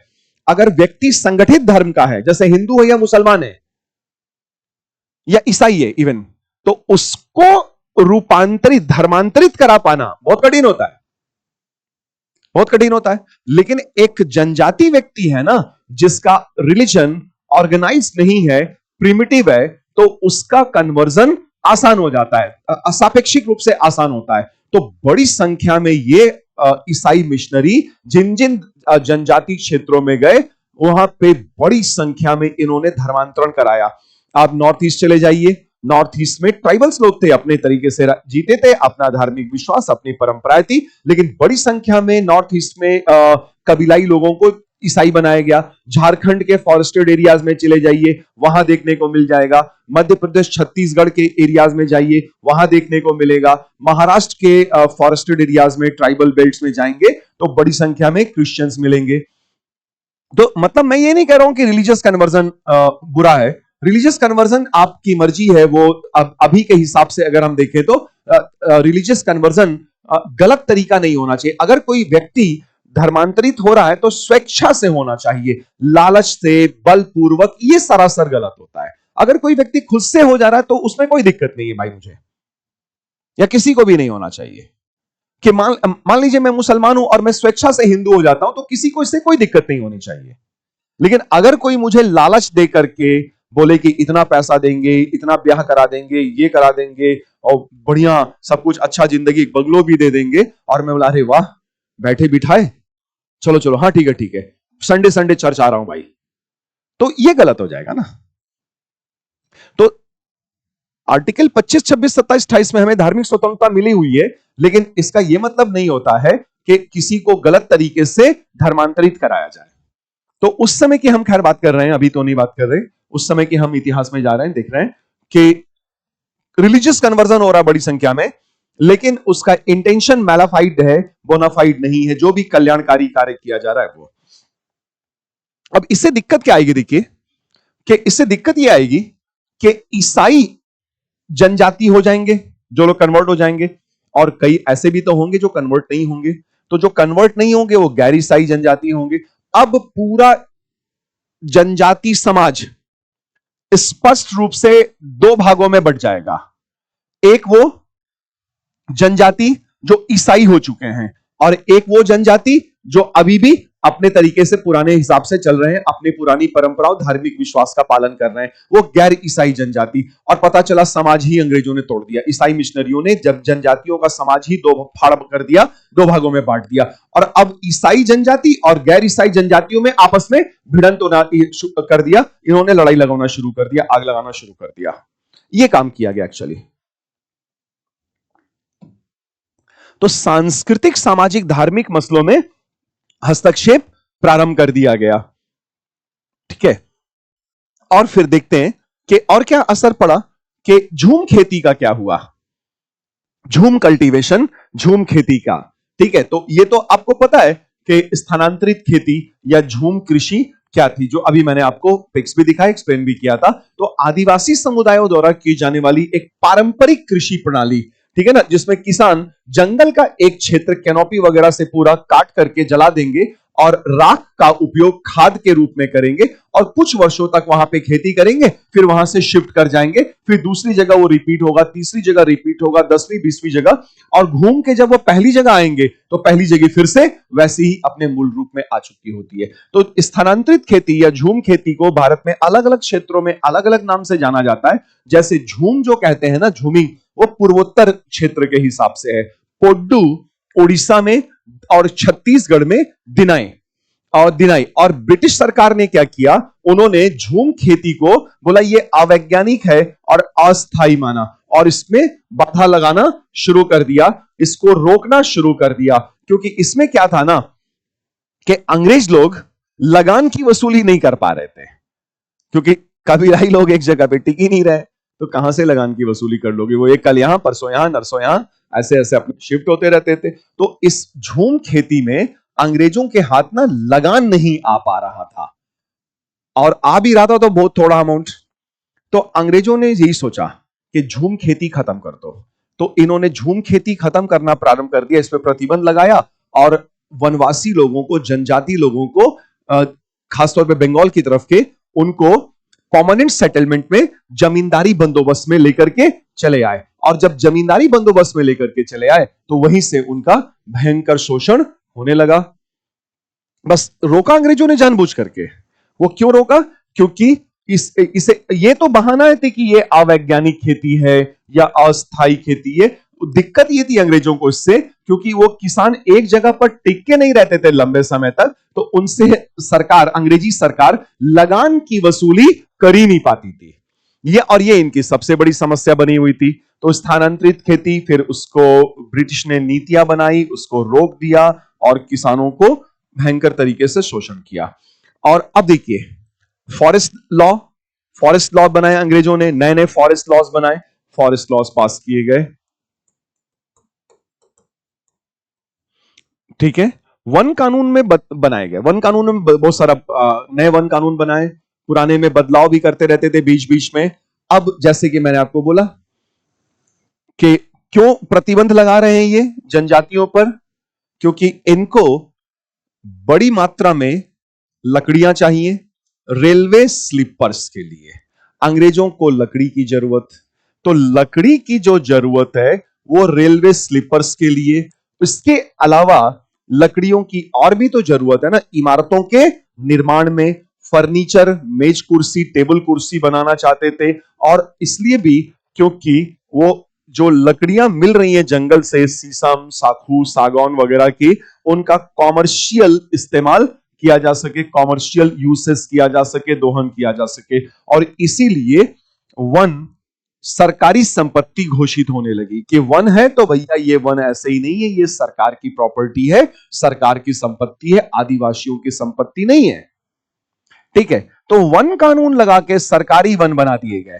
ठीक है, और इस तरह से उन्होंने जंगलों पर, वनों पर सरकारी नियंत्रण स्थापित कर लिया।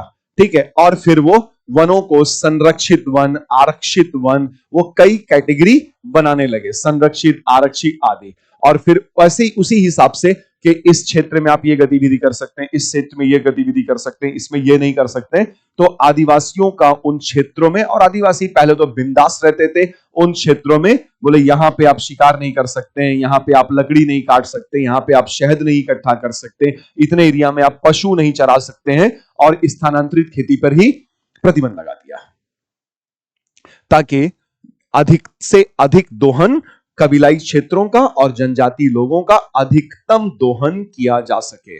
और जब झूम खेती बंद करेंगे, शिकार पे रोक लगा देंगे, शहद इकट्ठा करने पे रोक लगा देंगे, तो आजीविका का संकट पड़ जाएगा ना। और जब आजीविका का संकट आएगा तब अंग्रेज बोलेंगे कि अच्छा ठीक है, जमींदारी बंदोबस्त में चलिए।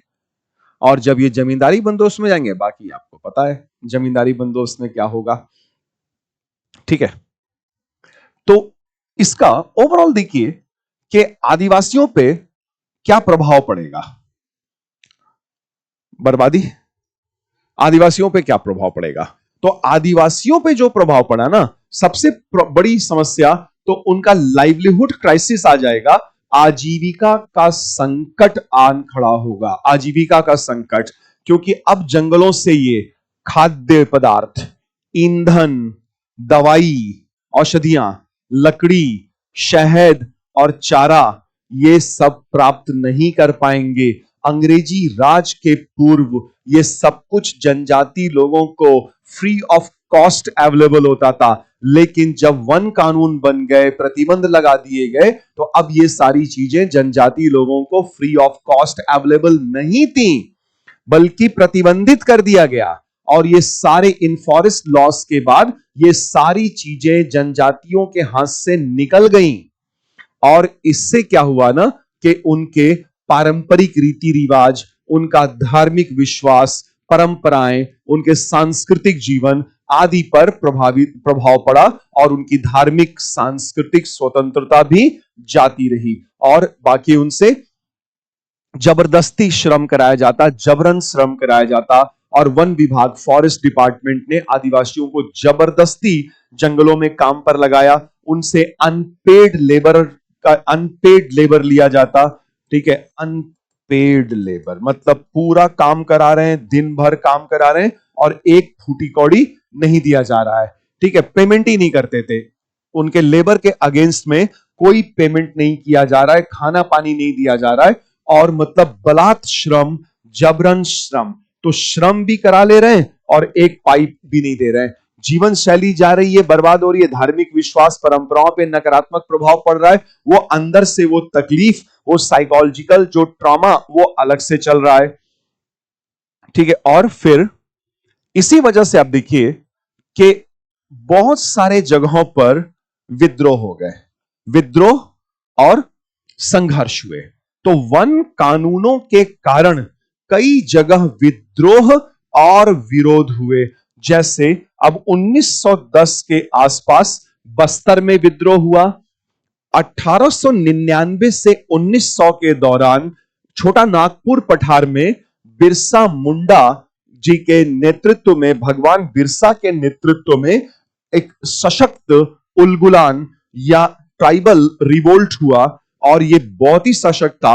और उसके समझ पहले 1857 का जब विद्रोह हुआ, तो 1857 के विद्रोह के एक साल पहले संथाल जनजाति लोगों का बहुत ही तगड़ा विद्रोह हुआ था, और इतना टफ रेजिस्टेंस दिया था उन्होंने अंग्रेजों को कि पूछिए मत, टफ रेजिस्टेंस। और लेकिन अंग्रेजों ने तो गोली मार देते थे, तो गोलियां बरसा दी गई थी कबीलाई लोगों पर,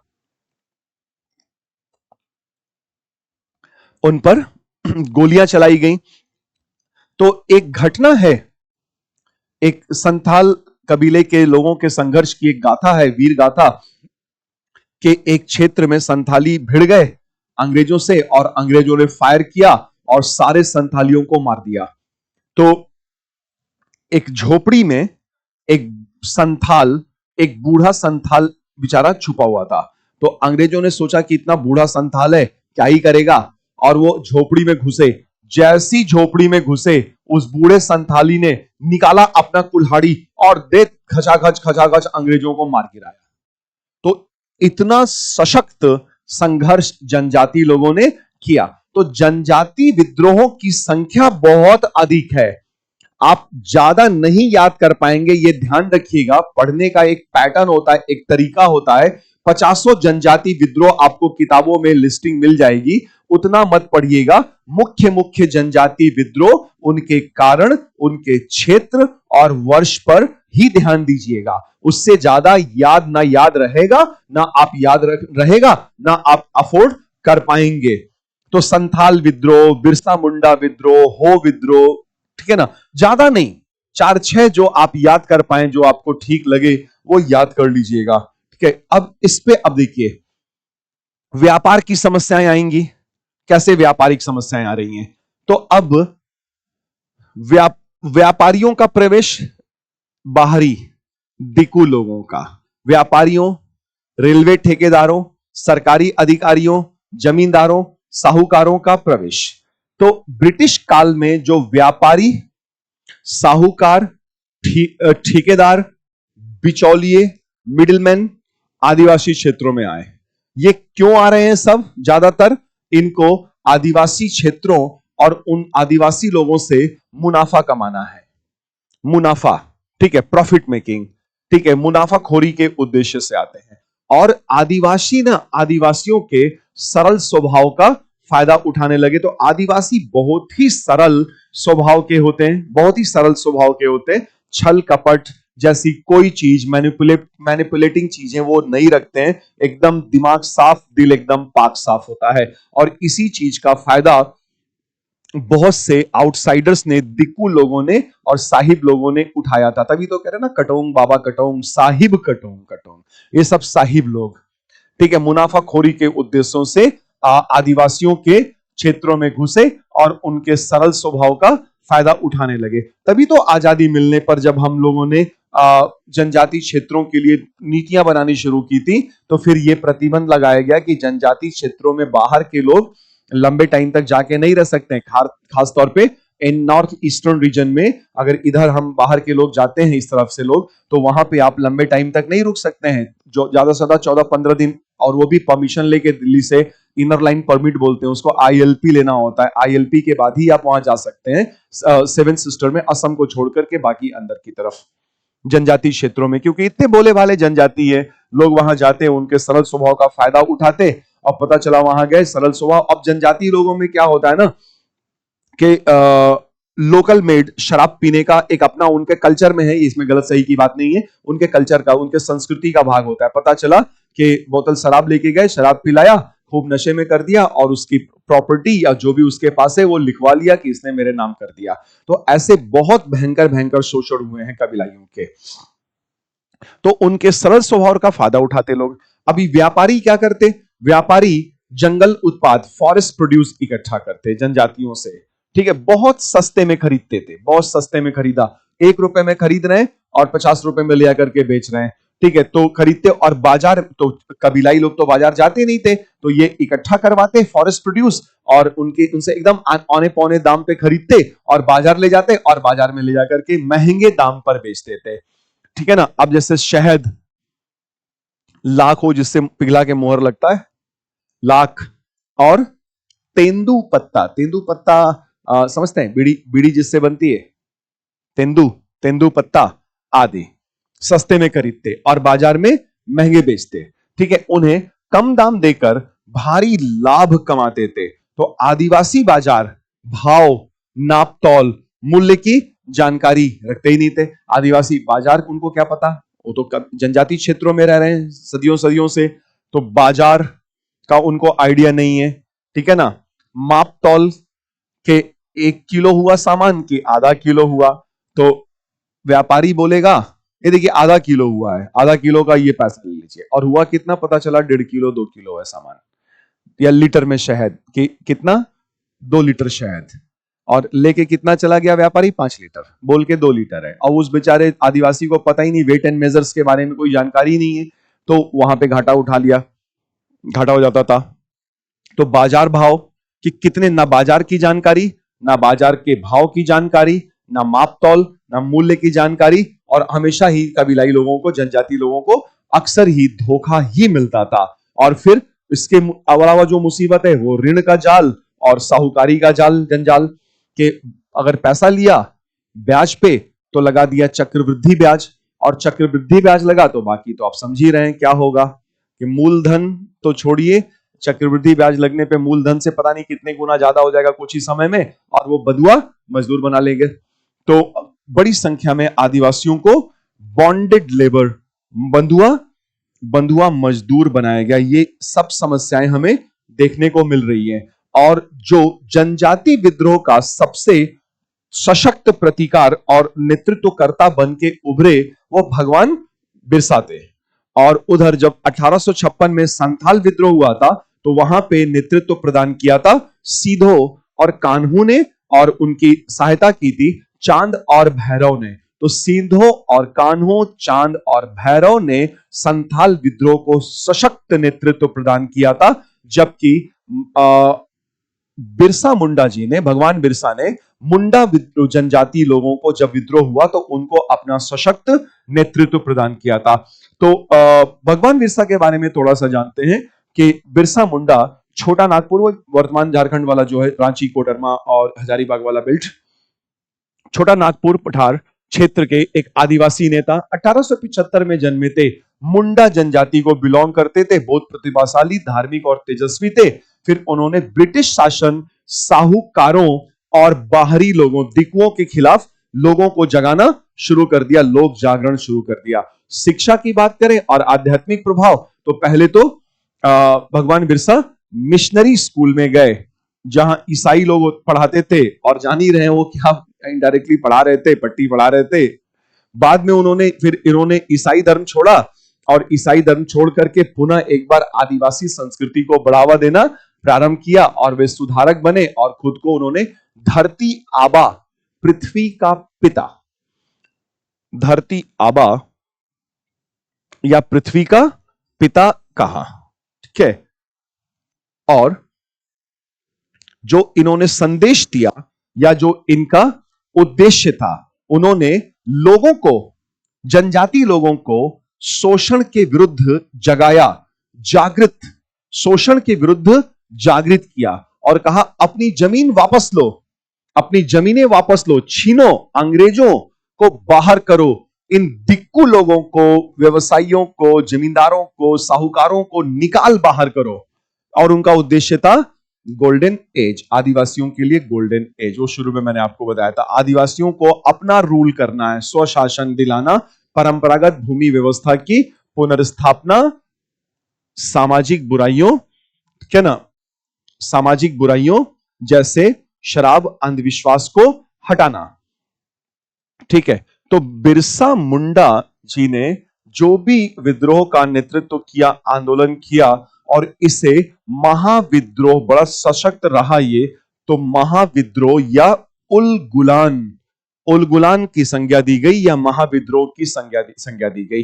ये ब्रिटिश सरकार, जमींदारों, साहूकारों और विशेष तौर पे नाक में दम जिन्होंने कर रखा था, ईसाई मिशनरियों, इनके विरुद्ध हुआ था। और ये सरकारी कार्यालयों, पुलिस चौकियों, मिशनरी स्कूलों पर हमले करते।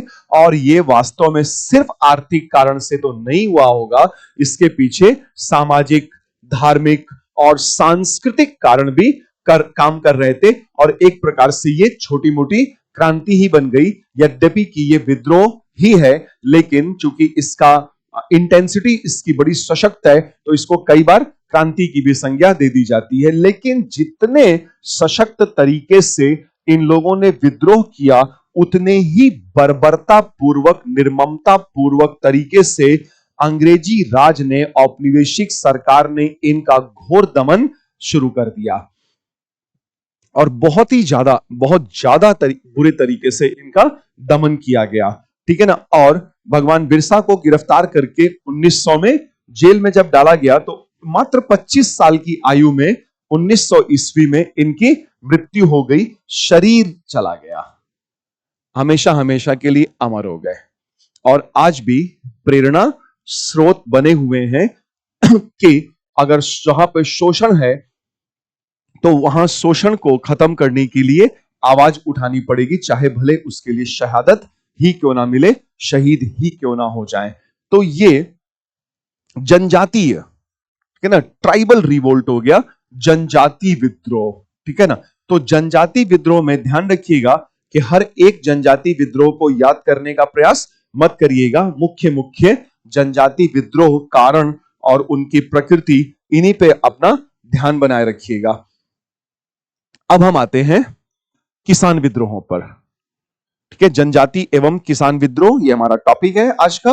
तो जनजाति व किसान विद्रोह पर आते हैं, और इसके बाद हम लोग 1857 का महाविद्रोह, सबसे महत्वपूर्ण टॉपिक्स में से एक, अगले लेक्चर में पढ़ रहे होंगे, इसी से कोरिलेट करेंगे फिर आगे। तो यहां पर भी बड़े ध्यान से पढ़ लीजिए, ध्यान दीजिएगा यहां पे सबके। तो किसान विद्रोह, तो किसान, और जैसे ब्रिटिश राज की स्थापना के साथ ही भारत के विभिन्न क्षेत्रों में बड़ी संख्या में जनजाति विद्रोह प्रारंभ हुए, ठीक उसी प्रकार से ब्रिटिश राज की स्थापना होते ही भारत में बड़ी संख्या में किसान एवं नागरिक विद्रोह प्रारंभ हुए। जो किसान एवं नागरिक विद्रोह हैं, वो ओवरलैपिंग नेचर के होते हैं, ओवरलैपिंग नेचर होता है। तो ओवरलैपिंग नेचर का मतलब यहां पे क्या, ओवरलैपिंग नेचर का मतलब ये हुआ, जो किसान विद्रोह हैं वो कई मायनों में नागरिक विद्रोह हैं, और जो नागरिक विद्रोह हैं वो कई मायनों में किसान विद्रोह हैं, क्योंकि अधिकांश नागरिक, 92-95% वो तो किसान ही होते थे ना। तो ओवरलैप करता है, peasant and civil revolts overlap करते हैं। और हमने लगान बंदोबस्त में पढ़ा कि अंग्रेजों ने भारत में 3 प्रकार के लगान बंदोबस्त लागू किए। आपने पिछले लेक्चर्स में पढ़ा, अच्छे से रिवाइज किया होगा तो सब कुछ रिकॉल हो जाएगा, नहीं तो थोड़ी सी रिकॉल करने में दिक्कत होगी। तो आप लोगों से बराए मेहरबानी, बराए करम ये गुजारिश है कि जो भी हम लोग पढ़ा रहे हैं, आप लोग पढ़ रहे हैं, बड़ी मेहनत हम कर रहे हैं आप लोगों के लिए हम लोग, तो कृपया अच्छे से पढ़िए, ईमानदारी से पढ़िए, ठीक है ना। मेहनत करिए, बिल्कुल संभव है। और हमारे और आपके अथक मिले जुले प्रयासों से हम भी एक दिन, हम लोग भी सफलता के शिखर तक पहुंचेंगे। और आप लोग जब सफल होंगे तो उसमें हमारी भी तो सफलता निहित होती है ना। आप, ठीक है, तो आप लोग मेहनत करिए, खूब जी तोड़ मेहनत करिए, सफल होइए। चलिए इस चर्चा को आगे बढ़ाते हैं। और हमने ये पढ़ा इसके पहले के लेक्चर्स में कि अंग्रेजों ने भारत में 3 प्रकार के भू राजस्व बंदोबस्त लगाए अलग अलग क्षेत्रों में। 1793 में बंगाल के गवर्नर जनरल लॉर्ड कॉर्नवालिस ने बंगाल में, जिसमें कि बिहार और उड़ीसा सम्मिलित थे, भू राजस्व बंदोबस्त की एक प्रणाली लगाई जिसे परमानेंट सेटलमेंट या स्थायी बंदोबस्त की संज्ञा दी गई, और उसे परमानेंट या स्थायी बंदोबस्त, या चूंकि उसमें मध्यस्थ वर्ग के रूप में जमींदार लाए गए थे इसलिए उसे जमींदारी बंदोबस्त भी कहा गया। कहीं कहीं पे उसे इस्तमरारी या बिस्वादारी बंदोबस्त की भी संज्ञा दी गई। और हमने ये पढ़ा है कि जमींदारी बंदोबस्त के अंतर्गत कंपनी की सरकार ने या कंपनी ने जो बंदोबस्त बनाया वो बंदोबस्त राजस्व बंदोबस्त, वो तो दरअसल किसानों के साथ बनाया ही नहीं, वो राजस्व बंदोबस्त उन्होंने तो जमींदारों के साथ बनाया ना, और वो जमींदारी अलॉट करते थे, और एक जमींदार को कई कई गांव की जमींदारी दी जाती थी, मल्टीपल विलेजेस। और जब अंग्रेजी कंपनी जमींदारों को जमींदारी अलॉट करती थी, जमींदारी अलॉट करती थी जब ना, तो उनके बदले में, जमींदारी अलॉटमेंट के बदले में वो उनसे तय कर लेती थी कि भैया हर साल प्रतिवर्ष आपको इतना अमाउंट, निश्चित राशि, रकम, स्थायी रूप से जब तक आप जमींदार हैं हमेशा हमेशा के लिए स्थायी रूप से यह रकम देनी ही पड़ेगी। तो कंपनी ने जमींदारों से उनकी जमींदारी के अलॉटमेंट के बदले में जो रकम की मांग की वो सदैव सदैव के लिए चिरस्थायी कर दी जाती थी, इसीलिए तो इसको परमानेंट सेटलमेंट बोलते हैं। ठीक है, तो कंपनी तो जमींदारों से ले लेती थी निश्चित रकम। अब जमींदार और किसान के बीच में कंपनी ने कोई बंदोबस्त नहीं कराया, तो जमींदार और किसान के बीच में जब कोई बंदोबस्त ही नहीं हुआ तो जमींदार किसान से जितना मर्जी उतना वसूले। क्या वसूलेगा? रेंट, किराया। किराया क्यों? क्योंकि जमींदारों को जितने गांव की जमींदारियां दी जाती थी या जमींदारी दी जाती थी, 10 से 10 गांव की जमींदारी दी गई, तो उस 10 गांव का मालिक कौन बन जाएगा जमीन पे? उस 10 गांव की जमींदारी के कृषि भूमि का मालिक हो जाएगा जमींदार। तो किसान फिर क्या कर रहा है? किसान अब जमींदार की जमीन पर हल चला रहा है, तो अब जमींदार की जमीन पर हल चलाने के एवज में वो क्या देगा किसानों को? सॉरी, किसान क्या देगा जमींदारों को? वो देगा जमीन पे हल चलाने के बदले में किराया, यानी कि जमींदार किराया वसूलेगा किराएदार किसानों से, क्योंकि किराएदार किसान अब उसकी जमीन पे, जमींदार की जमीन पे हल चला रहे हैं। कितना वसूलेगा किराया ये जमींदार तय करेगा, और अधिकतम कोई सीमा नहीं, अधिकतम अर्थात हजारों लाखों किसानों को, किरायादार किसानों को इनफैक्ट जमींदारों की दया पर निर्भर छोड़ दिया गया। जमींदारों की, they were left completely at the mercy of the zamindars. ये हालत करके रख दिया। ठीक है, अब इसमें भी एक ट्विस्ट है।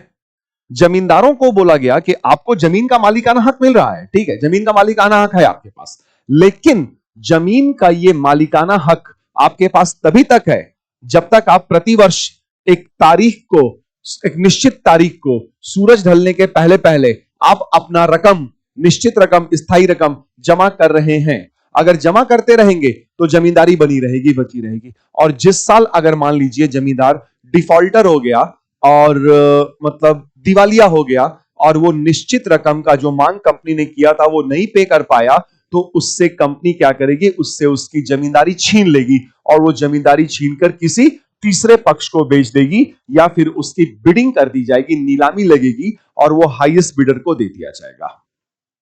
ठीक है, एक ये बंदोबस्त आया बंगाल, बिहार, उड़ीसा में, और यूपी का 2 जिला बनारस और गाजीपुर, और कर्नाटक का कुछ छोटा मोटा क्षेत्र में लगा। फिर अंग्रेजों को इस बंदोबस्त में लगा कि दीर्घकाल में उन्हें घाटा उठाना पड़ रहा था, क्योंकि जब किसान बम्पर हार्वेस्टिंग करते, बढ़िया फसल उपजाते, तो उसका अधिकांश भाग जमींदार हड़प लेता था और कंपनी कुछ नहीं कर सकती थी। तो कंपनी ने जब अन्य क्षेत्र जीते, अवध जीता, या फिर पंजाब जीता, मध्य भारत जीता, तो उन्होंने वहां पर महालवाड़ी बंदोबस्त लगाए, महालवाड़ी बंदोबस्त लगा दिया। 1822 के आसपास महालवाड़ी बंदोबस्त वहां से लगना शुरू हुआ, और महालवाड़ी बंदोबस्त को सुझाया हॉल्ट मैकेंजी ने। महालवाड़ी बंदोबस्त में भी बिचौलिया वर्ग के रूप में, मध्यस्थ वर्ग के रूप में महाल का सृजन किया गया, अर्थात गांव के मुखिया, मुकद्दम, चौधरी या लंबादार लोग, और एक महाल को एक गांव के राजस्व का ठेका दिया जाता कि आप एक गांव से, सामान्यतया एक गांव से लगान की वसूली करिए मध्यस्थ के रूप में, और उसको कमीशन मिल जाएगा। लेकिन महालवाड़ी बंदोबस्त में बस इतना किया गया था कि माहलवाड़ी बंदोबस्त में गांव के किसानों को कृषि भूमि पर परंपरागत अधिकार जो पहले से चला रहा था उसको रेस्पेक्ट किया गया था, मान्यता प्रदान कर दिया गया था। तो माहलवाड़ी बंदोबस्त में कृषकों को भूमि पर सामूहिक स्वामित्व, कलेक्टिव ऑनरशिप प्रदान किया गया था, सामूहिक स्वामित्व दिया गया था। ठीक है, एक ये हुआ। और अब महाल क्या है कि पूरे गांव से लगान कलेक्ट करके और वो कंपनी को दे देगा। वो कंपनी का हेडेक नहीं है लगान कलेक्ट करना, महाल का हेडेक है, उसको कमीशन मिल जाएगा बदले में। तीसरे प्रकार का भू राजस्व बंदोबस्त जो अंग्रेजों ने ब्रिटिश भारत के आधे भूभाग पर लागू किया था वो तो रैयतवाड़ी बंदोबस्त था। और रैयतवाड़ी बंदोबस्त के अंतर्गत, रैयतवाड़ी बंदोबस्त के तहत अंग्रेजों ने क्या किया, कंपनी की सरकार ने, उन्होंने इस बार सीधा बंदोबस्त स्थापित किया रैयती से अर्थात किसानों से, और बिचौलिया या मध्यस्थ वर्ग का सृजन ही नहीं किया, मध्यस्थ वर्ग का कोई सृजन नहीं किया। और अब लगान की वसूली डायरेक्ट कंपनी के राजस्व अधिकारी करेंगे। और इस बंदोबस्त में क्या किया गया कि इस बंदोबस्त में मालिकाना हक रैयती को दे दिया गया और भूमि पर रैयती का सामूहिक नहीं व्यक्तिगत स्वामित्व के सिद्धांत का प्रचलन कर दिया गया। यह बंदोबस्त आया। तो तीन प्रकार के ये बंदोबस्त और इनके दुष्परिणाम पड़े गांव पर, कृषि भूमि पर और किसानों पर। गांव के परंपरागत अधिकारों में भारी कटौती की गई। लगान का आरोपण भूमि पर कर दिया गया, ना कि उपज पर। लगान की वसूली मात्र और मात्र नकदी में होने लगी। ग्राम पंचायत के मैजिस्ट्रियल पावर्स को खत्म कर दिया गया। सामाजिक सुरक्षा खत्म होने लगी। उधर जमीन पे ये असर पड़ा कि रेंट बहुत ज्यादा है या लगान बहुत ज्यादा है, तो लगातार किसानों को साल दर साल खेती करना पड़ रहा है। वो जमीन को परती ही नहीं छोड़ पा रहे हैं। तो जमीन को जब परती नहीं छोड़ेंगे तो क्या होगा, जब जमीन परती नहीं छूटेगी तो उसकी गुणवत्ता, भूमि की और मिट्टी की उर्वरता लगातार कम होती जाएगी और जिससे कृषि उत्पादकता भी गिरती जाएगी। और जैसे जैसे कृषि उत्पादकता गिरती जाएगी, कृषकों को लगान चुकाना आसान नहीं रह जाएगा, बहुत मुश्किल होता जाएगा। ये सब कुछ हम लोग पिछले लेक्चर में पढ़ चुके हैं, वहां ध्यान दीजिएगा अच्छे से। मैं बस क्विक रिवीजन आपको करा दे रहा हूं ताकि इनकेस अगर आपने नहीं पढ़ा होगा तो यहां पे हमारा काम चल जाएगा फिलहाल, इसलिए थोड़ा सा तेजी से रिवीजन करा दे रहा हूं। ठीक है, और भूमि गई, फिर व्यक्तिगत स्वामित्व को, भूमि को व्यक्तिगत स्वामित्व में डाल दिया गया।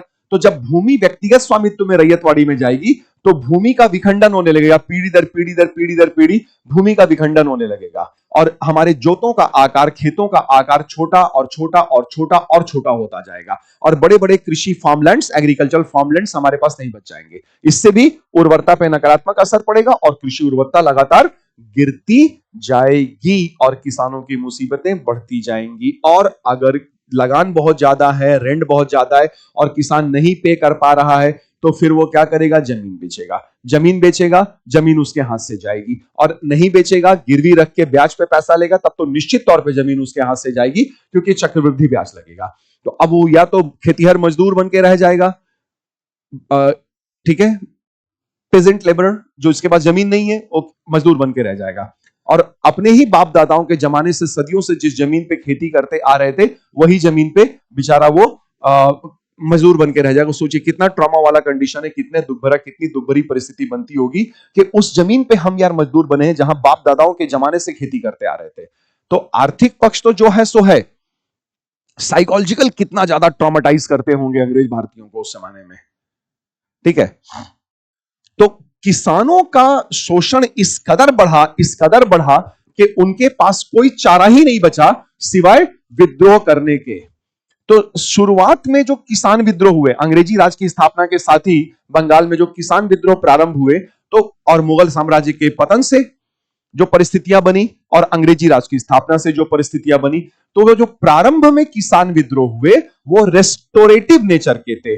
रेस्टोरेटिव नेचर का मतलब यह होता है कि जो राज्य छीन गए थे, अंग्रेजों ने छीन लिए थे, वो राज्यों की पुनर्स्थापना के लिए जो राजे महाराजे, पुराने राजे महाराजे विद्रोह कर रहे थे वो रेस्टोरेटिव नेचर के थे।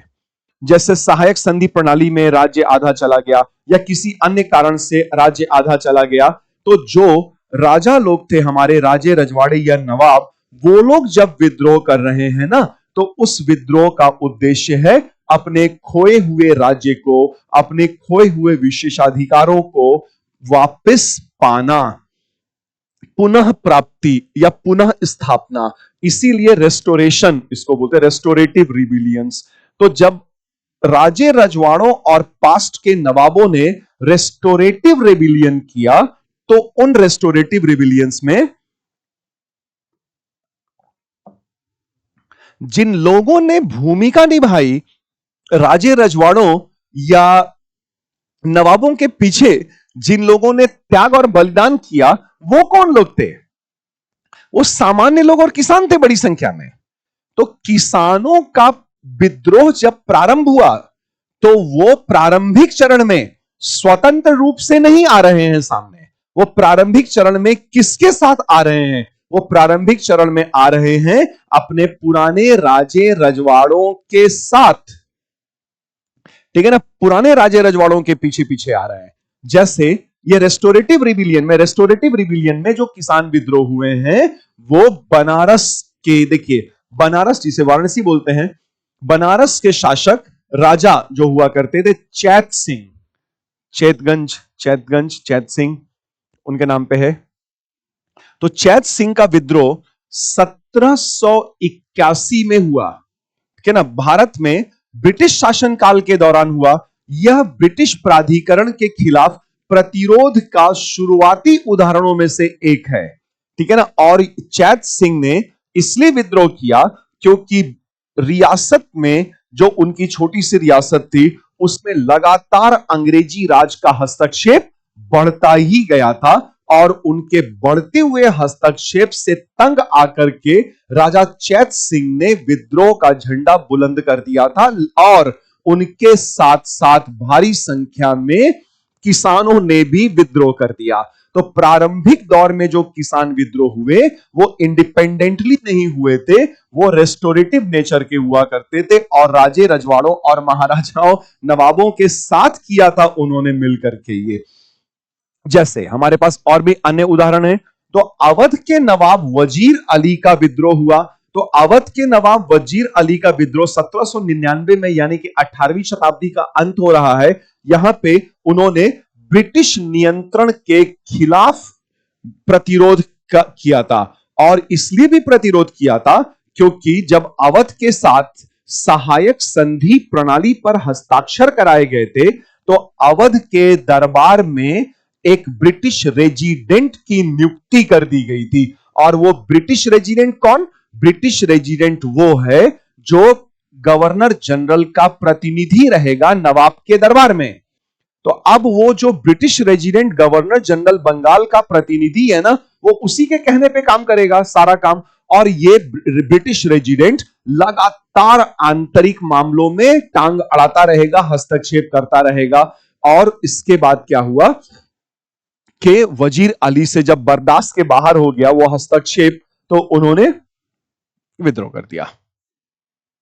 क्योंकि लगातार अंग्रेज आंतरिक प्रशासन को नियंत्रित करने का प्रयास कर रहे थे, जो वजीर अली के बर्दाश्त के बाहर हो गया। और तो और जब 1801 में अवध नवाब ने सहायक सेना का, वो जो सब्सिडरी आर्मी होती थी सब्सिडरी अलायंस के तहत, जब वो उसका किराया नहीं दे पाया, तो आधा अवध निकाल लिया अंग्रेजों ने।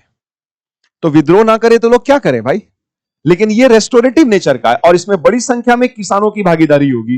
रेस्टोरेटिव रिबिलियन, ठीक है। इसके अलावा वेलुथाम्पी का विद्रोह जब हुआ ना 1799 में, त्रावणकोर के दीवान वेलुथाम्पी का विद्रोह, उसका भी ऐसा ही मिलता जुलता कारण था, ठीक है ना। कंपनी के बढ़ते प्रभाव के खिलाफ भारत के रियासतों में बढ़ते प्रतिरोध का ही हिस्सा था। तो शुरू में जो भारतीय रियासतों के अंदर प्रतिरोध आ रहा था ना अंग्रेजी राज के प्रति, उनके लगातार हो रहे आंतरिक हस्तक्षेप के प्रति, तो ये लगातार विद्रोह हो रहे हैं। तो ये पूर्व के राजा लोग हैं, राजे रजवाड़े महाराज लोग या नवाब लोग हैं, जब ये विद्रोह कर रहे हैं, तो इनका तो वेलुथाम्पी का तो लगातार कई बार विद्रोह हुआ, और हर बार इनके विद्रोहों में बड़ी संख्या में किसानों की भागीदारी सुनिश्चित हुई है। तो किसान लगातार बड़ी संख्या में अपनी भागीदारी को सुनिश्चित कर रहे थे यहां पर। और देखिए, तो एक हो गया बनारस के राजा चैत सिंह का 1781 में किया गया विद्रोह रेस्टोरेटिव नेचर का है, लेकिन बड़ी संख्या में किसान भागीदारी सुनिश्चित कर रहे हैं। 1799 में अवध के नवाब वजीर अली का विद्रोह, जो अंग्रेजी राज के अंग्रेजों के ब्रिटिश रेजिडेंट के आंतरिक हस्तक्षेपों से तंग आ चुके थे, परेशान हो गए थे, और जब इन्होंने विद्रोह किया तो बड़ी संख्या में किसानों ने पार्टिसिपेट किया, भाग लिया। और 1799 से शुरू हुआ त्रावणकोर के दीवान वेलु तांपी का विद्रोह, जिसमें किसानों की लगातार भूमिका बनी रही। ठीक है। और जब बुंदेला चीफटेन्स ने ब्रिटिश ईस्ट इंडिया कंपनी के खिलाफ विद्रोह किया 19वीं शताब्दी के प्रारंभिक वर्षों में, वो भी विशेष रूप से मुगल साम्राज्य के पतन के बाद और भारत में ब्रिटिश प्रभुत्व के उदय के बाद। ठीक है। तो बुंदेला चीफटेन्स का विद्रोह हुआ, और बुंदेला चीफटेन्स का जो विद्रोह हुआ तो वो उनकी स्वायत्तता पर जो कंपनी की सरकार हमला कर रही थी और भूमि पर कंपनी का बढ़ता अतिक्रमण एनक्रोचमेंट से तंग आ चुके थे, तो बुंदेला चीफटेन्स ने, सरदारों ने भी विद्रोह का झंडा बुलंद कर लिया, बिगुल फूंक दिया। और अब हम देखते हैं किसान विद्रोह एक और। इस बार जो यहां पे नीले रंग से रंगा गया है वो जानबूझ के, क्योंकि नील विद्रोह की बात हो रही है, नील विद्रोह। तो अब हो क्या रहा था ना, देखिए कि हमने पढ़ा इसको पिछले लेक्चर में कि 1813 तक आते आते इंग्लैंड का औद्योगिकरण, इंग्लैंड का औद्योगिकरण हो चुका था, और इंग्लैंड के औद्योगिकरण होने से वहां के समाज में एक नए पूंजीपति वर्ग का सृजन हुआ था। ठीक है। और इधर 1813 का जो चार्टर अधिनियम था, उसके तहत भारत की अर्थव्यवस्था को, भारत की अर्थव्यवस्था को ब्रिटिश पूंजीपतियों के लिए खोल दिया गया, और यहां से भरभरा के बड़ी संख्या में ब्रिटिश पूंजीपति भारत आने लगे थे। ब्रिटिश पूंजीपतियों के लिए खोल दिया गया। अब इनकी आवश्यकताएं अलग हैं। इनकी आवश्यकताएं क्या हैं? कारखानों के लिए लगातार कच्चे माल की आपूर्ति, खनिज, कोयला, लोहा, स्टील, खनिज संसाधनों की आपूर्ति, और साथ ही साथ गिरमिटिया मजदूरी के रूप में सस्ता श्रम चाहिए इनको। एग्रीमेंट वाले मजदूर 5-5 साल के एग्रीमेंट वाले लेके जाएंगे मजदूरी कराने। तो कच्चा माल पे, कारखानों में ना कच्चा माल पे यहां पे देखिए कपास, नील, जूट,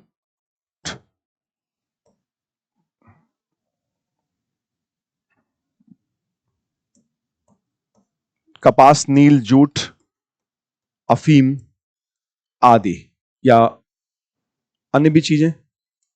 ठीक है। तो अब इनकी इन पदार्थों की, कच्चे माल की ब्रिटिश कारखानों में मांग है। मैनचेस्टर के कारखानों में, लिवरपूल के कारखानों में, Manchester, Liverpool, Yorkshire, Lancashire, cutlery जैसे औद्योगिक नगर में लगातार इन कच्चे पदार्थों की आपूर्ति को सुनिश्चित करना। तो अब ये सारी चीजें ज्यादा से ज्यादा उगवाने के लिए एक तो भारतीय कृषि का वाणिज्यीकरण और तेज कर दिया जाएगा, और भारतीय किसानों को बाध्य किया जाएगा कि ये एडवांस पकड़ो और तुम लोग नील की खेती करो।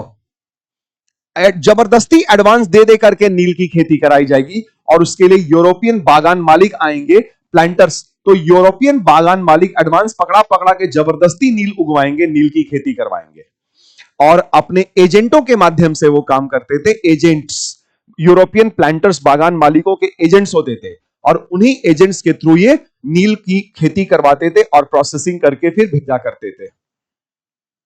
उनको गोमाश्ता कहते थे, प्लांटर्स के एजेंट्स गोमाश्ते या गोमाश्ता। तो नील विद्रोह हुआ, और उसके बाद देखते हैं क्या हुआ।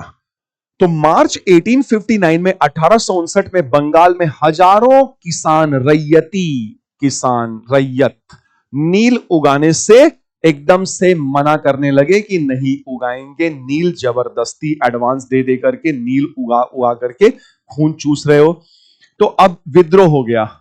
और यहां पे जब ये विद्रोह हुआ ना, तो यहां ध्यान दीजिएगा, ये रेस्टोरेटिव नेचर का नहीं है, ये रेस्टोरेशन वाला नहीं है। यहां राजे रजवाड़े नवाब वगैरह वगैरह नहीं है। यहां किसानों को अपने दम पे, अपने हिम्मत पे, अपने पैरों पे खड़े होकर के मुकाबला करना पड़ेगा। यहां कोई राजे रजवाड़े या नवाब साहिब विद्रोह का नेतृत्व करने या विद्रोह करने नहीं आ रहे हैं। तो पहले चरण में हमने देखा रेस्टोरेटिव पीजेंट रिविलियन वाला हुआ था। इस बार इंडिपेंडेंट होना शुरू हो रहा है। तो जैसे ही विद्रोह फैला, रैयती ने, ठीक है, रैयती ने रेंट देने से मना कर दिया, रेंट देने से इनकार कर दिया, ठीक है ना, और मना कर दिया कि बागान मालिकों के किराए का हम भुगतान ही नहीं करेंगे, किराए का ये एडवांस जबरदस्ती पकड़ा पकड़ा के चले जाते हैं। और उन्होंने जो उनके हाथ में आया, तलवार, भाला, तीर, धनुष आदि से हमला करना शुरू कर दिया, अटैक करना शुरू कर दिया। और जो बागान मालिकों के लिए जो काम करते थे लोग, जो बागान मालिकों के लिए काम करते थे, उनका सामाजिक बहिष्कार कर दिया गया, उनका हुक्का पानी बंद कर दिया गया, ठीक है। और जो गोमाश्ते होते थे, एजेंट्स ऑफ यूरोपियन प्लांटर्स,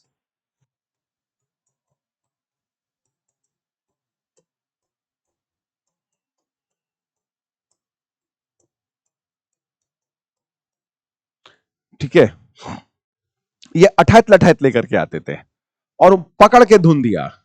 किसानों ने पकड़ा, खूब धोया, खूब धोया, पूरा नील छोड़ा दिया धो धो करके, ठीक है। तो गोमाश्ता, प्लांटर्स के एजेंट्स और रैयतों ने कसम खाया कि अब वो किसी भी तरीके से, किसी भी प्रकार का वो लेंगे ही नहीं, एडवांस, एडवांस ही नहीं लेंगे। तो जितना एडवांस लेंगे, ना ये प्रेशर आएगा, ना नील की खेती करेंगे, ना ये सब समस्याएं उभरेंगी। तो ये दिक्कत आई, क्या ना, नील की, यहां पे विद्रोह, नील, तो इसी किसको नील, नील विद्रोह बोलते हैं, इंडिगो कल्टीवेटर्स से जुड़ा हुआ है। अब एक और है, किसान विद्रोह का एक पैटर्न और है, और वो पैटर्न ये है कि उस प्रकार के किसान विद्रोहों में उनके देखने का नजरिया आर्थिक कम होकर के धार्मिक ज्यादा है। आर्थिक नजरिया कम है और धार्मिक नजरिया ज्यादा है। उसको भी एक फेज में हम दे करके देख सकते हैं कि जैसे कुछ जगहों पे किसानों ने इसलिए विद्रोह किया कि वो ईसाई शासन के अंतर्गत नहीं रहना चाह रहे हैं। अभी ईसाई शासन कौन? वही अंग्रेज।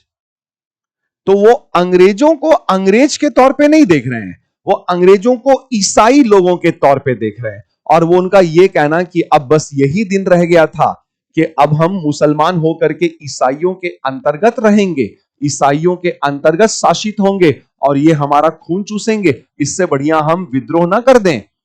तो एक प्रकार का किसान विद्रोह का कैटेगरी वो भी बनेगा जहां पर धार्मिक नजरिया, यानी कि अंग्रेजों की नीतियों को देखने का उनका जो रवैया या नजरिया होगा, वो नजरिया वास्तव में धार्मिक होगा, ठीक है ना, धार्मिक नजरिए से। जैसे केरल में मालाबार तट पे, तो केरल में मालाबार तट पे जो विद्रोह हुए, और वो कई बार हुए, 1850 के दशक में हुए, फिर 1920 के दशक के शुरुआती वर्षों में असहयोग आंदोलन के समय में भी हुए थे वो विद्रोह। और वो विद्रोह मोपला विद्रोह कहलाए, मोपला या मापिला।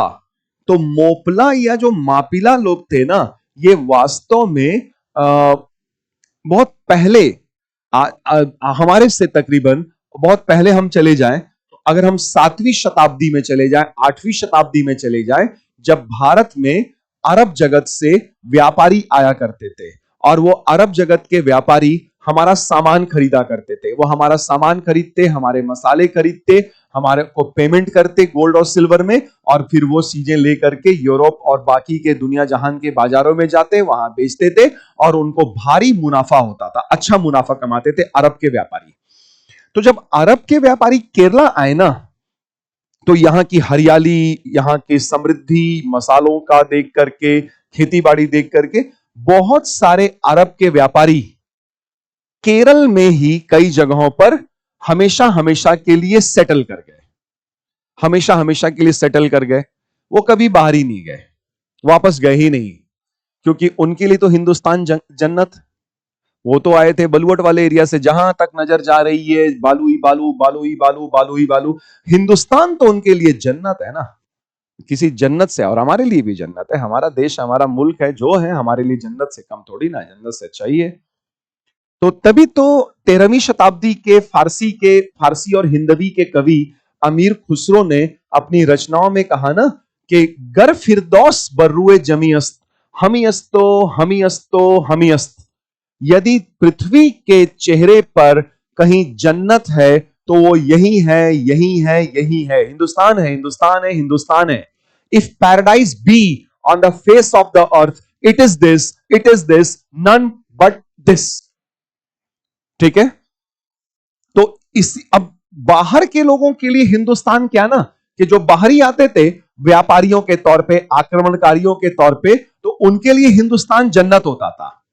तो आक्रमणकारी जैसे क्या सोचते रहे होंगे कि यार चलो हिंदुस्तान, मर गए तो जन्नत, मर गए तो शहीद हो जाएंगे। उनको लगता था कि मर जाएंगे तो शहीद हो जाएंगे तो जन्नत का टिकट मिल जाएगा, ऊपर वाला जन्नत, सीधे रिजर्वेशन और जन्नत पहुंच गए। मारे गए तो जन्नत, बच गए और जीत गए तो भी जन्नत, हिंदुस्तान का जन्नत। लश्चरस ग्रीन, हरियाली ही हरियाली, समृद्धि समृद्धि, खान पान, फल फूल, सब्जी तरकारी, सैकड़ों सैकड़ों प्रकार के, वो भी जन्नत हो जाएगा। तो इसीलिए अमीर खुसरो फारसी और हिंदवी के 13वीं शताब्दी के पोएट, लॉरिएट्स, जिन्होंने ये लिखा था फारसी में, गर फिरदौस, फिरदौस मतलब जन्नत होता है, गर फिरदौस बर्रुए जमीयस्त, हमी अस्तो हमी अस्तो हमी अस्त। तो मोपला जो जिनको हम बोल रहे हैं ना, वो वास्तव में अरब के व्यापारी थे, और 8वीं शताब्दी में, 7वीं 9वीं 10वीं शताब्दी में वो केरल के कई भिन्न भिन्न स्थानों पे बस गए, और वो जो अरब व्यापारी बसे, उन्हीं के वंशजों को मोपला या मापिला कहा जाता है, मोपला या मापिला। और वो हमेशा हमेशा के लिए यहीं के होके रह गए। ठीक है, तो उन्होंने कई बार विद्रोह किया। सशक्त, सबसे सशक्त विद्रोह मोइनुद्दीन कोया या कुनहम्मद हाजी, ठीक है ना, उन लोगों का था। तो जो विद्रोह किया उन लोगों ने, मोपला, विशेष तौर पे देखिए 1920 के दशक के प्रारंभिक वर्षों में जो मोपला विद्रोह हुआ वो बड़ा महत्वपूर्ण है।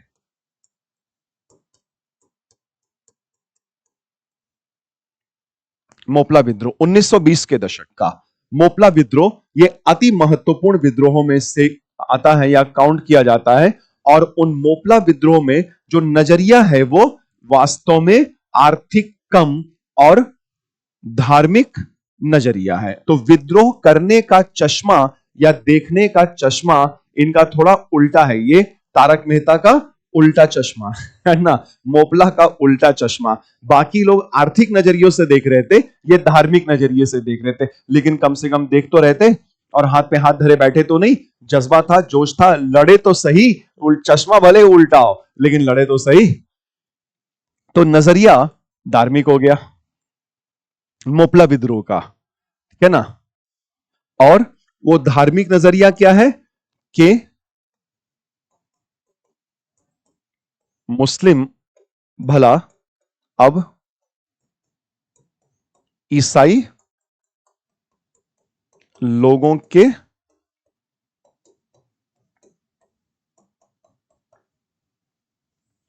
अधीन रहेंगे, वो ईसाई लोग हमारा शोषण करेंगे, अब यही दिन रह गया है हमारे। तो मोपला विद्रोह होता है। और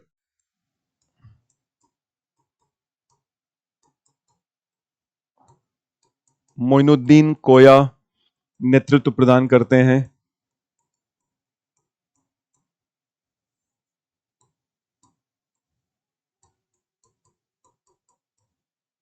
कुनहम्मद हाजी जैसे नेतृत्वकर्ता, जिन्होंने सशक्त नेतृत्व प्रदान किया, सशक्त नेतृत्व दिया।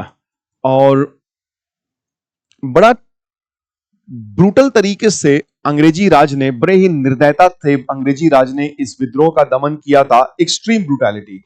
तो जैसे ना प्लासी के समय हम लोग पढ़ रहे थे, आपको याद होगा प्लासी में हमने पढ़ा था कि काल कोठरी की एक घटना घटी थी कि सिराजुद्दौला ने जब 20 जनवरी 20 जनवरी भी नहीं, सॉरी, 20 जून की बात है, 1756, 20 जून 1756, जब सिराजुद्दौला ने पूरी शक्ति के साथ कलकत्ता पे हमला किया था और अंग्रेज दुम दबा के भागे थे वहां से, तो कलकत्ता का नाम सिराज ने करके अलीनगर कर दिया था बदल करके।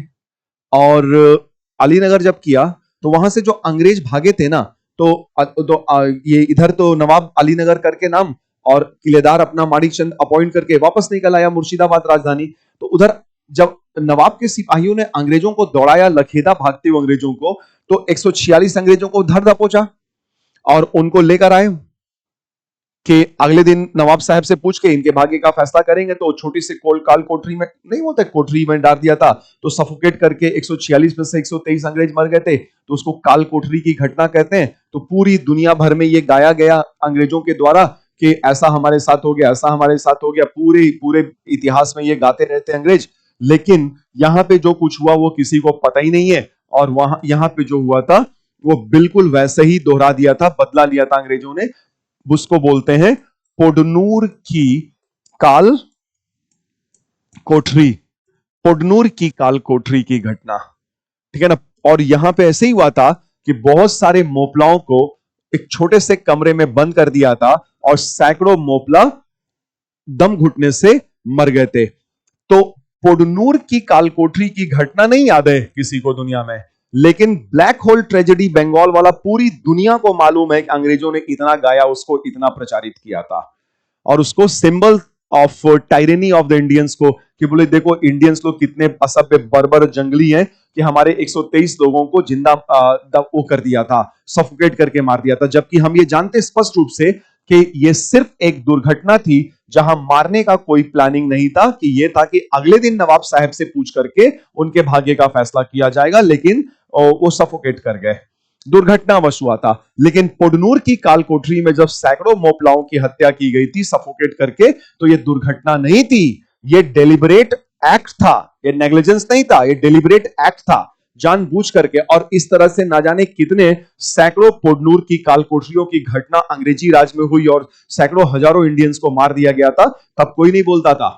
और वो काल कोठरी की घटना को पूरी दुनिया में अंग्रेजों ने हाईलाइट कर दिया था।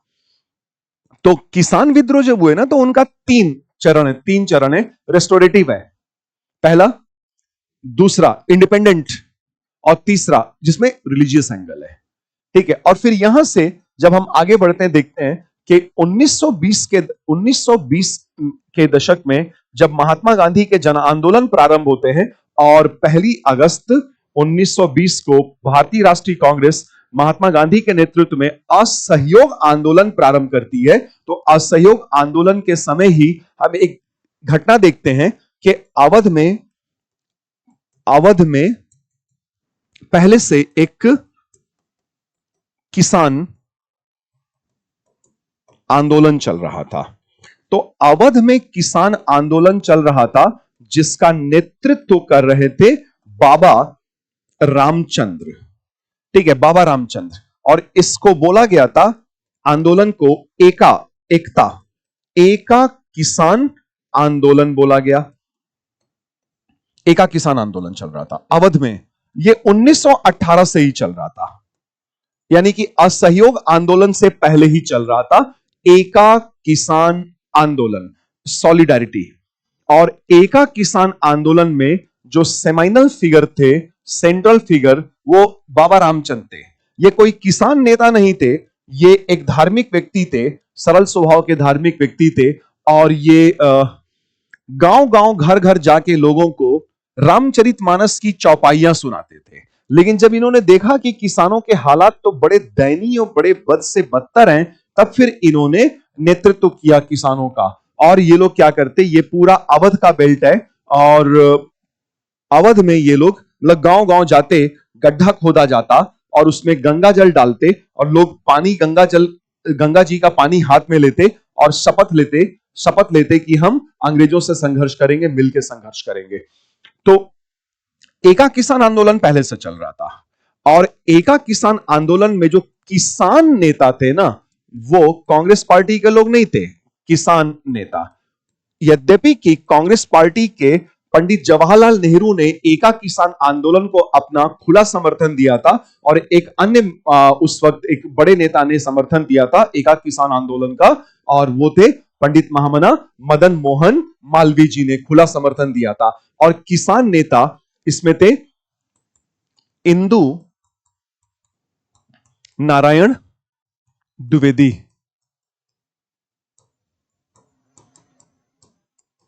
झिंगुरी प्रसाद। अब देखिए, नाम पे मत जाइएगा, कैसा नाम है, काम पे जाइएगा।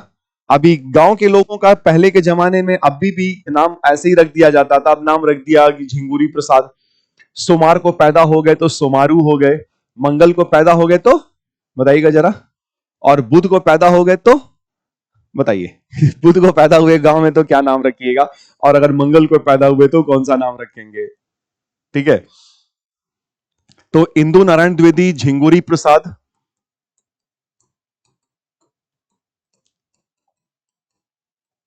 मादा बदल पांडे, ये किसान नेता लोग नेतृत्व कर रहे थे। और जब 1 अगस्त 1920 को नॉन कॉपरेशन मूवमेंट, असहयोग आंदोलन महात्मा गांधी के नेतृत्व में प्रारंभ किया गया, तो फिर ये एका किसान आंदोलन ये इसी का इंटीग्रल पार्ट बन जाएगा, इंटीग्रल पार्ट बन जाता है, वो उसी में समा गया, इसी में समा गया। ठीक है, एका किसान आंदोलन। तो यहां पर हम देख रहे हैं एक बड़ा बदलाव। क्या वो बड़ा बदलाव दिख रहा है कि किसान संघर्षों और आंदोलनों को पहली बार राष्ट्रीय स्तर पर न केवल भारतीय राष्ट्रीय आंदोलन से जोड़ा जा रहा है, बल्कि इसको सेंटर स्टेज, किसानों की समस्याओं को हाईलाइट करने का एक स्टेज मिल रहा है, सेंटर स्टेज मिल रहा है। और फिर इसके आगे जब हम बढ़ते हैं तो हम ये देखते हैं कि 1922 में किसानों के मांगों को लेकर के उनके समर्थन में सरदार वल्लभ भाई पटेल बारदोली से एक सत्याग्रह प्रारंभ करने वाले थे, लेकिन कुछ परिस्थितियों के कारण फिर उसे पोस्टपोन कर दिया गया और वो लंबे टाइम तक के लिए पोस्टपोन ही हो गया फिर, क्योंकि देखिए असहयोग आंदोलन में ना 5 फरवरी 1922 के आसपास चौरी चौरा की घटना घट गई थी। तो चौरी चौरा की हिंसक वारदात के बाद महात्मा गांधी ने यह निर्णय लिया था कि वो असहयोग आंदोलन को वापस कर लेंगे, और कर ही दिया था, ताकि लोगों को अंग्रेजों के प्रहार से बचाया जा सके। उसके बहुत सारे कारण थे, आगे के क्लासेस में हम उन पर डिस्कशन करेंगे, चर्चा करेंगे, जब टॉपिक आएगा तो आएगा। तो 1922 में जो बारदोली किसान सत्याग्रह सरदार वल्लभ भाई पटेल के नेतृत्व में होने वाला था, वो टल के फिर आगे 1928 में हुआ। तो बारदोली में जब सरदार पटेल के नेतृत्व में सशक्त किसान आंदोलन हुआ, तो बारदोली की स्त्रियों ने ही उस समय वल्लभ भाई पटेल को सरदार, लीडर, सरदार की उपाधि धारण दी, और तभी से वो सरदार वल्लभ भाई पटेल कहलाने लगे। और फिर 1928 से जब हम आगे बढ़ते हैं तो 1930 में जब 12 मार्च 1930 को जब गांधी जी के नेतृत्व में कांग्रेस पार्टी के द्वारा सविनय अवज्ञा आंदोलन या नागरिक अवज्ञा आंदोलन प्रारंभ किया जाता है, नमक सत्याग्रह के द्वारा, कि हम समुद्र तट पे जाएंगे और मुट्ठी भर नमक उठाएंगे और नमक कानून की धज्जियां, अवज्ञा करेंगे, धज्जियां उड़ा देंगे। तो जहां पे नमक नहीं था वहां पे क्या, जहां पे नमक नहीं था वहां पे क्या किया गया भाई? हर जगह तो समुद्र है नहीं, तो हर जगह नमक नहीं मिलेगा। तो यूपी बिहार में क्या, राजस्थान में क्या, तो वहां पर बोला गया कि लोग, किसान लोग नो रेंट कैंपेन चलाएंगे, नो रेंट कैंपेन, लगान की ना अदायगी का आंदोलन, लगाने नहीं चुकाएंगे, जाओ जो करना करो, लगान नहीं चुकाएंगे, माना पीटना माना पीटो, खेत छीनना छीनो, जो करना करो, लगाने नहीं चुकाएंगे।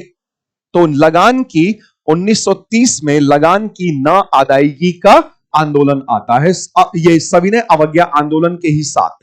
तो अब हम देख रहे हैं कि 1920 का दशक अति महत्वपूर्ण है किसानों के लिए, किसान आंदोलनों के लिए, जब उनकी मुसीबतों को ना केवल राष्ट्रीय आंदोलन से जोड़ा गया बल्कि सेंटर स्टेज भी प्रदान किया गया, सेंटर स्टेज दिया गया।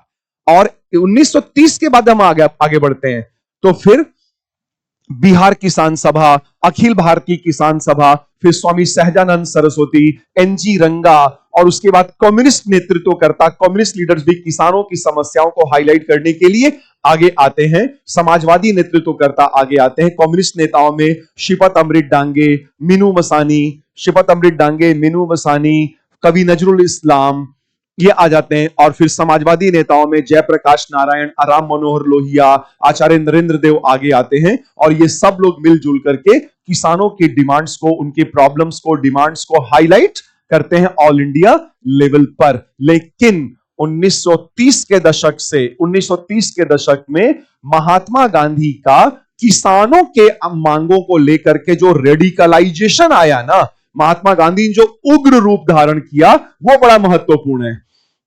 और गांधी जी ने साफ साफ कह दिया कि जमीन पर मालिकाना हक कागज से तय नहीं होता है। कागज के एक टुकड़े पे मुहर लगने से कोई जमीन का मालिक नहीं बन जाता है।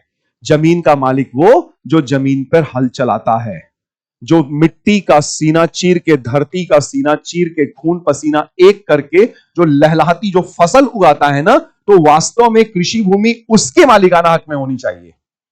यह गांधी जी का रेडिकलाइजेशन था। और 1942 में महात्मा गांधी ने एक पत्रकार लुई फिशर को अपना एक साक्षात्कार इंटरव्यू दिया था। और जब लुई फिशर ने महात्मा गांधी से पूछा था कि किसानों के मुद्दों को लेकर के आपकी क्या राय है, आगे क्या करेंगे किसान, तो महात्मा गांधी ने स्पष्ट रूप से कह दिया था कि अगर ये लैंडलॉर्ड्स, जमींदार ये सब नहीं सुधरे तो किसान उनकी जमीनें उनसे छीन लेंगे। तो किसानों की समस्याओं को राष्ट्रीय आंदोलन से जोड़ा गया, उनकी डिमांड्स को हाईलाइट किया गया, उनकी मुसीबतों को कम करने का प्रयास किया गया। परंतु ज्यादा अच्छा तो तभी होगा ना जब आजादी मिलेगी और फिर किसानों की समस्याओं का हम समाधान करेंगे। तो फिर जब हमें आजादी, हमारा देश आजाद हुआ अथक प्रयासों से, शहीदों के बलिदान से, नेताओं के प्रयासों से, जिनको हम नमन करते हैं, सर झुकाते हैं उनके सामने कि आज हम खुली हवा में सांस ले रहे हैं, हम अब आजाद और सशक्त और मजबूत देश है, विकसित भारत बनने के पथ पे हम तेजी से आगे बढ़ते जा रहे हैं। तो जब हम यहां से आगे देखते हैं तो आजादी के बाद जब हम देखते हैं तो फिर हमने आजादी के बाद कृषि सुधार करने शुरू किए, फिर जमींदारी उन्मूलन हुआ, फिर काश्तकारी सुधार किए गए, लैंड सीलिंग, भूमि हदबंदी कानून आया और जमीन के असमान वितरण को हमने समान करने का प्रयास किया। सरकारी स्तर पे भी कानून बना करके भी, सत्याग्रह करके भी, जैसे आचार्य विनोबा भावे जो इमिनेंट गांधीयन थे, उन्होंने पद यात्राओं के द्वारा लैंडलॉर्ड्स के पास जा जा करके उनको नैतिक रूप से सत्याग्रह करके इतना बाध्य कर दिया कि कम से कम वो अपने कुल कृषि भूमि का 1/6 भाग तो छोड़ दे किसानों के हक में। और उसका नतीजा भी हुआ कि लाखों एकड़ भूमि उन्होंने किसान, जमींदारों से, लैंडलॉर्ड से छुड़ाई और किसानों के मध्य वितरित किया गया था। इसको हम भूदान आंदोलन कहते हैं। 1951 से 1956 के बीच में यह बड़ा ताकतवर तरीके से सर्वोदय वाले कॉन्सेप्ट पे और गांधी जी के ट्रस्टीशिप के सिद्धांत पे, सत्याग्रह के आधार पर यह चला। तो आजादी के बाद और उसके बाद भी हम देखते हैं कि लगातार कृषि सुधार और ये सब चल ही रहे हैं। और बाकी तो आप इंडियन इकोनॉमी पढ़ ही रहे हैं, वहां पर ये सब बातें या बताई जाएंगी रेगुलर क्लासेस में, और भी क्लासेस में कहीं ना कहीं ये सब बातें होती ही रहती हैं। आजादी के बाद वाला मेरा पार्ट तो मेनली आजादी तक है, या बहुत ज्यादा तो 1964 तक है। उसके बाद तो मेनली वो इकोनॉमी, ज्योग्राफी का पार्ट हो जाता है, लैंड रिफॉर्म्स वगैरह का या ग्रीन रिवोल्यूशन वगैरह का पार्ट। ठीक है, तो ये हमने पढ़ा आज के इस सेशन में। अपना डिटेल डिस्कशन जो जनजातीय और किसान विद्रोहों से संबंधित था, इसको हम लोगों ने थोड़ा सा आगे बढ़ाया और आजादी के संघर्ष से भी जोड़ा। बाकी आजादी की लड़ाई तो अभी हम आगे लड़ेंगे, मतलब पढ़ेंगे ही पढ़ेंगे। और तब तक के लिए आप लोग अपना ख्याल करिएगा, ध्यान रखिएगा, मेहनत करिएगा, जी तोड़ मेहनत करिए, पढ़ते रहिए, रिवीजन करिए और खूब मेहनत करिए। और बिल्कुल संभव है कि माध्यम हिंदी है कि इंग्लिश है, ये मायने नहीं रखता है। आपका जोश, आपका जुनून, आपका जज्बा, स्पार्क, आपकी मेहनत और कड़ी मेहनत, कठिन मेहनत मायने रखती है आपकी सफलता के लिए। बाकी हम और आप मिल करके चल रहे हैं तो जरूर से जरूर हम मंजिल तक पहुंचेंगे।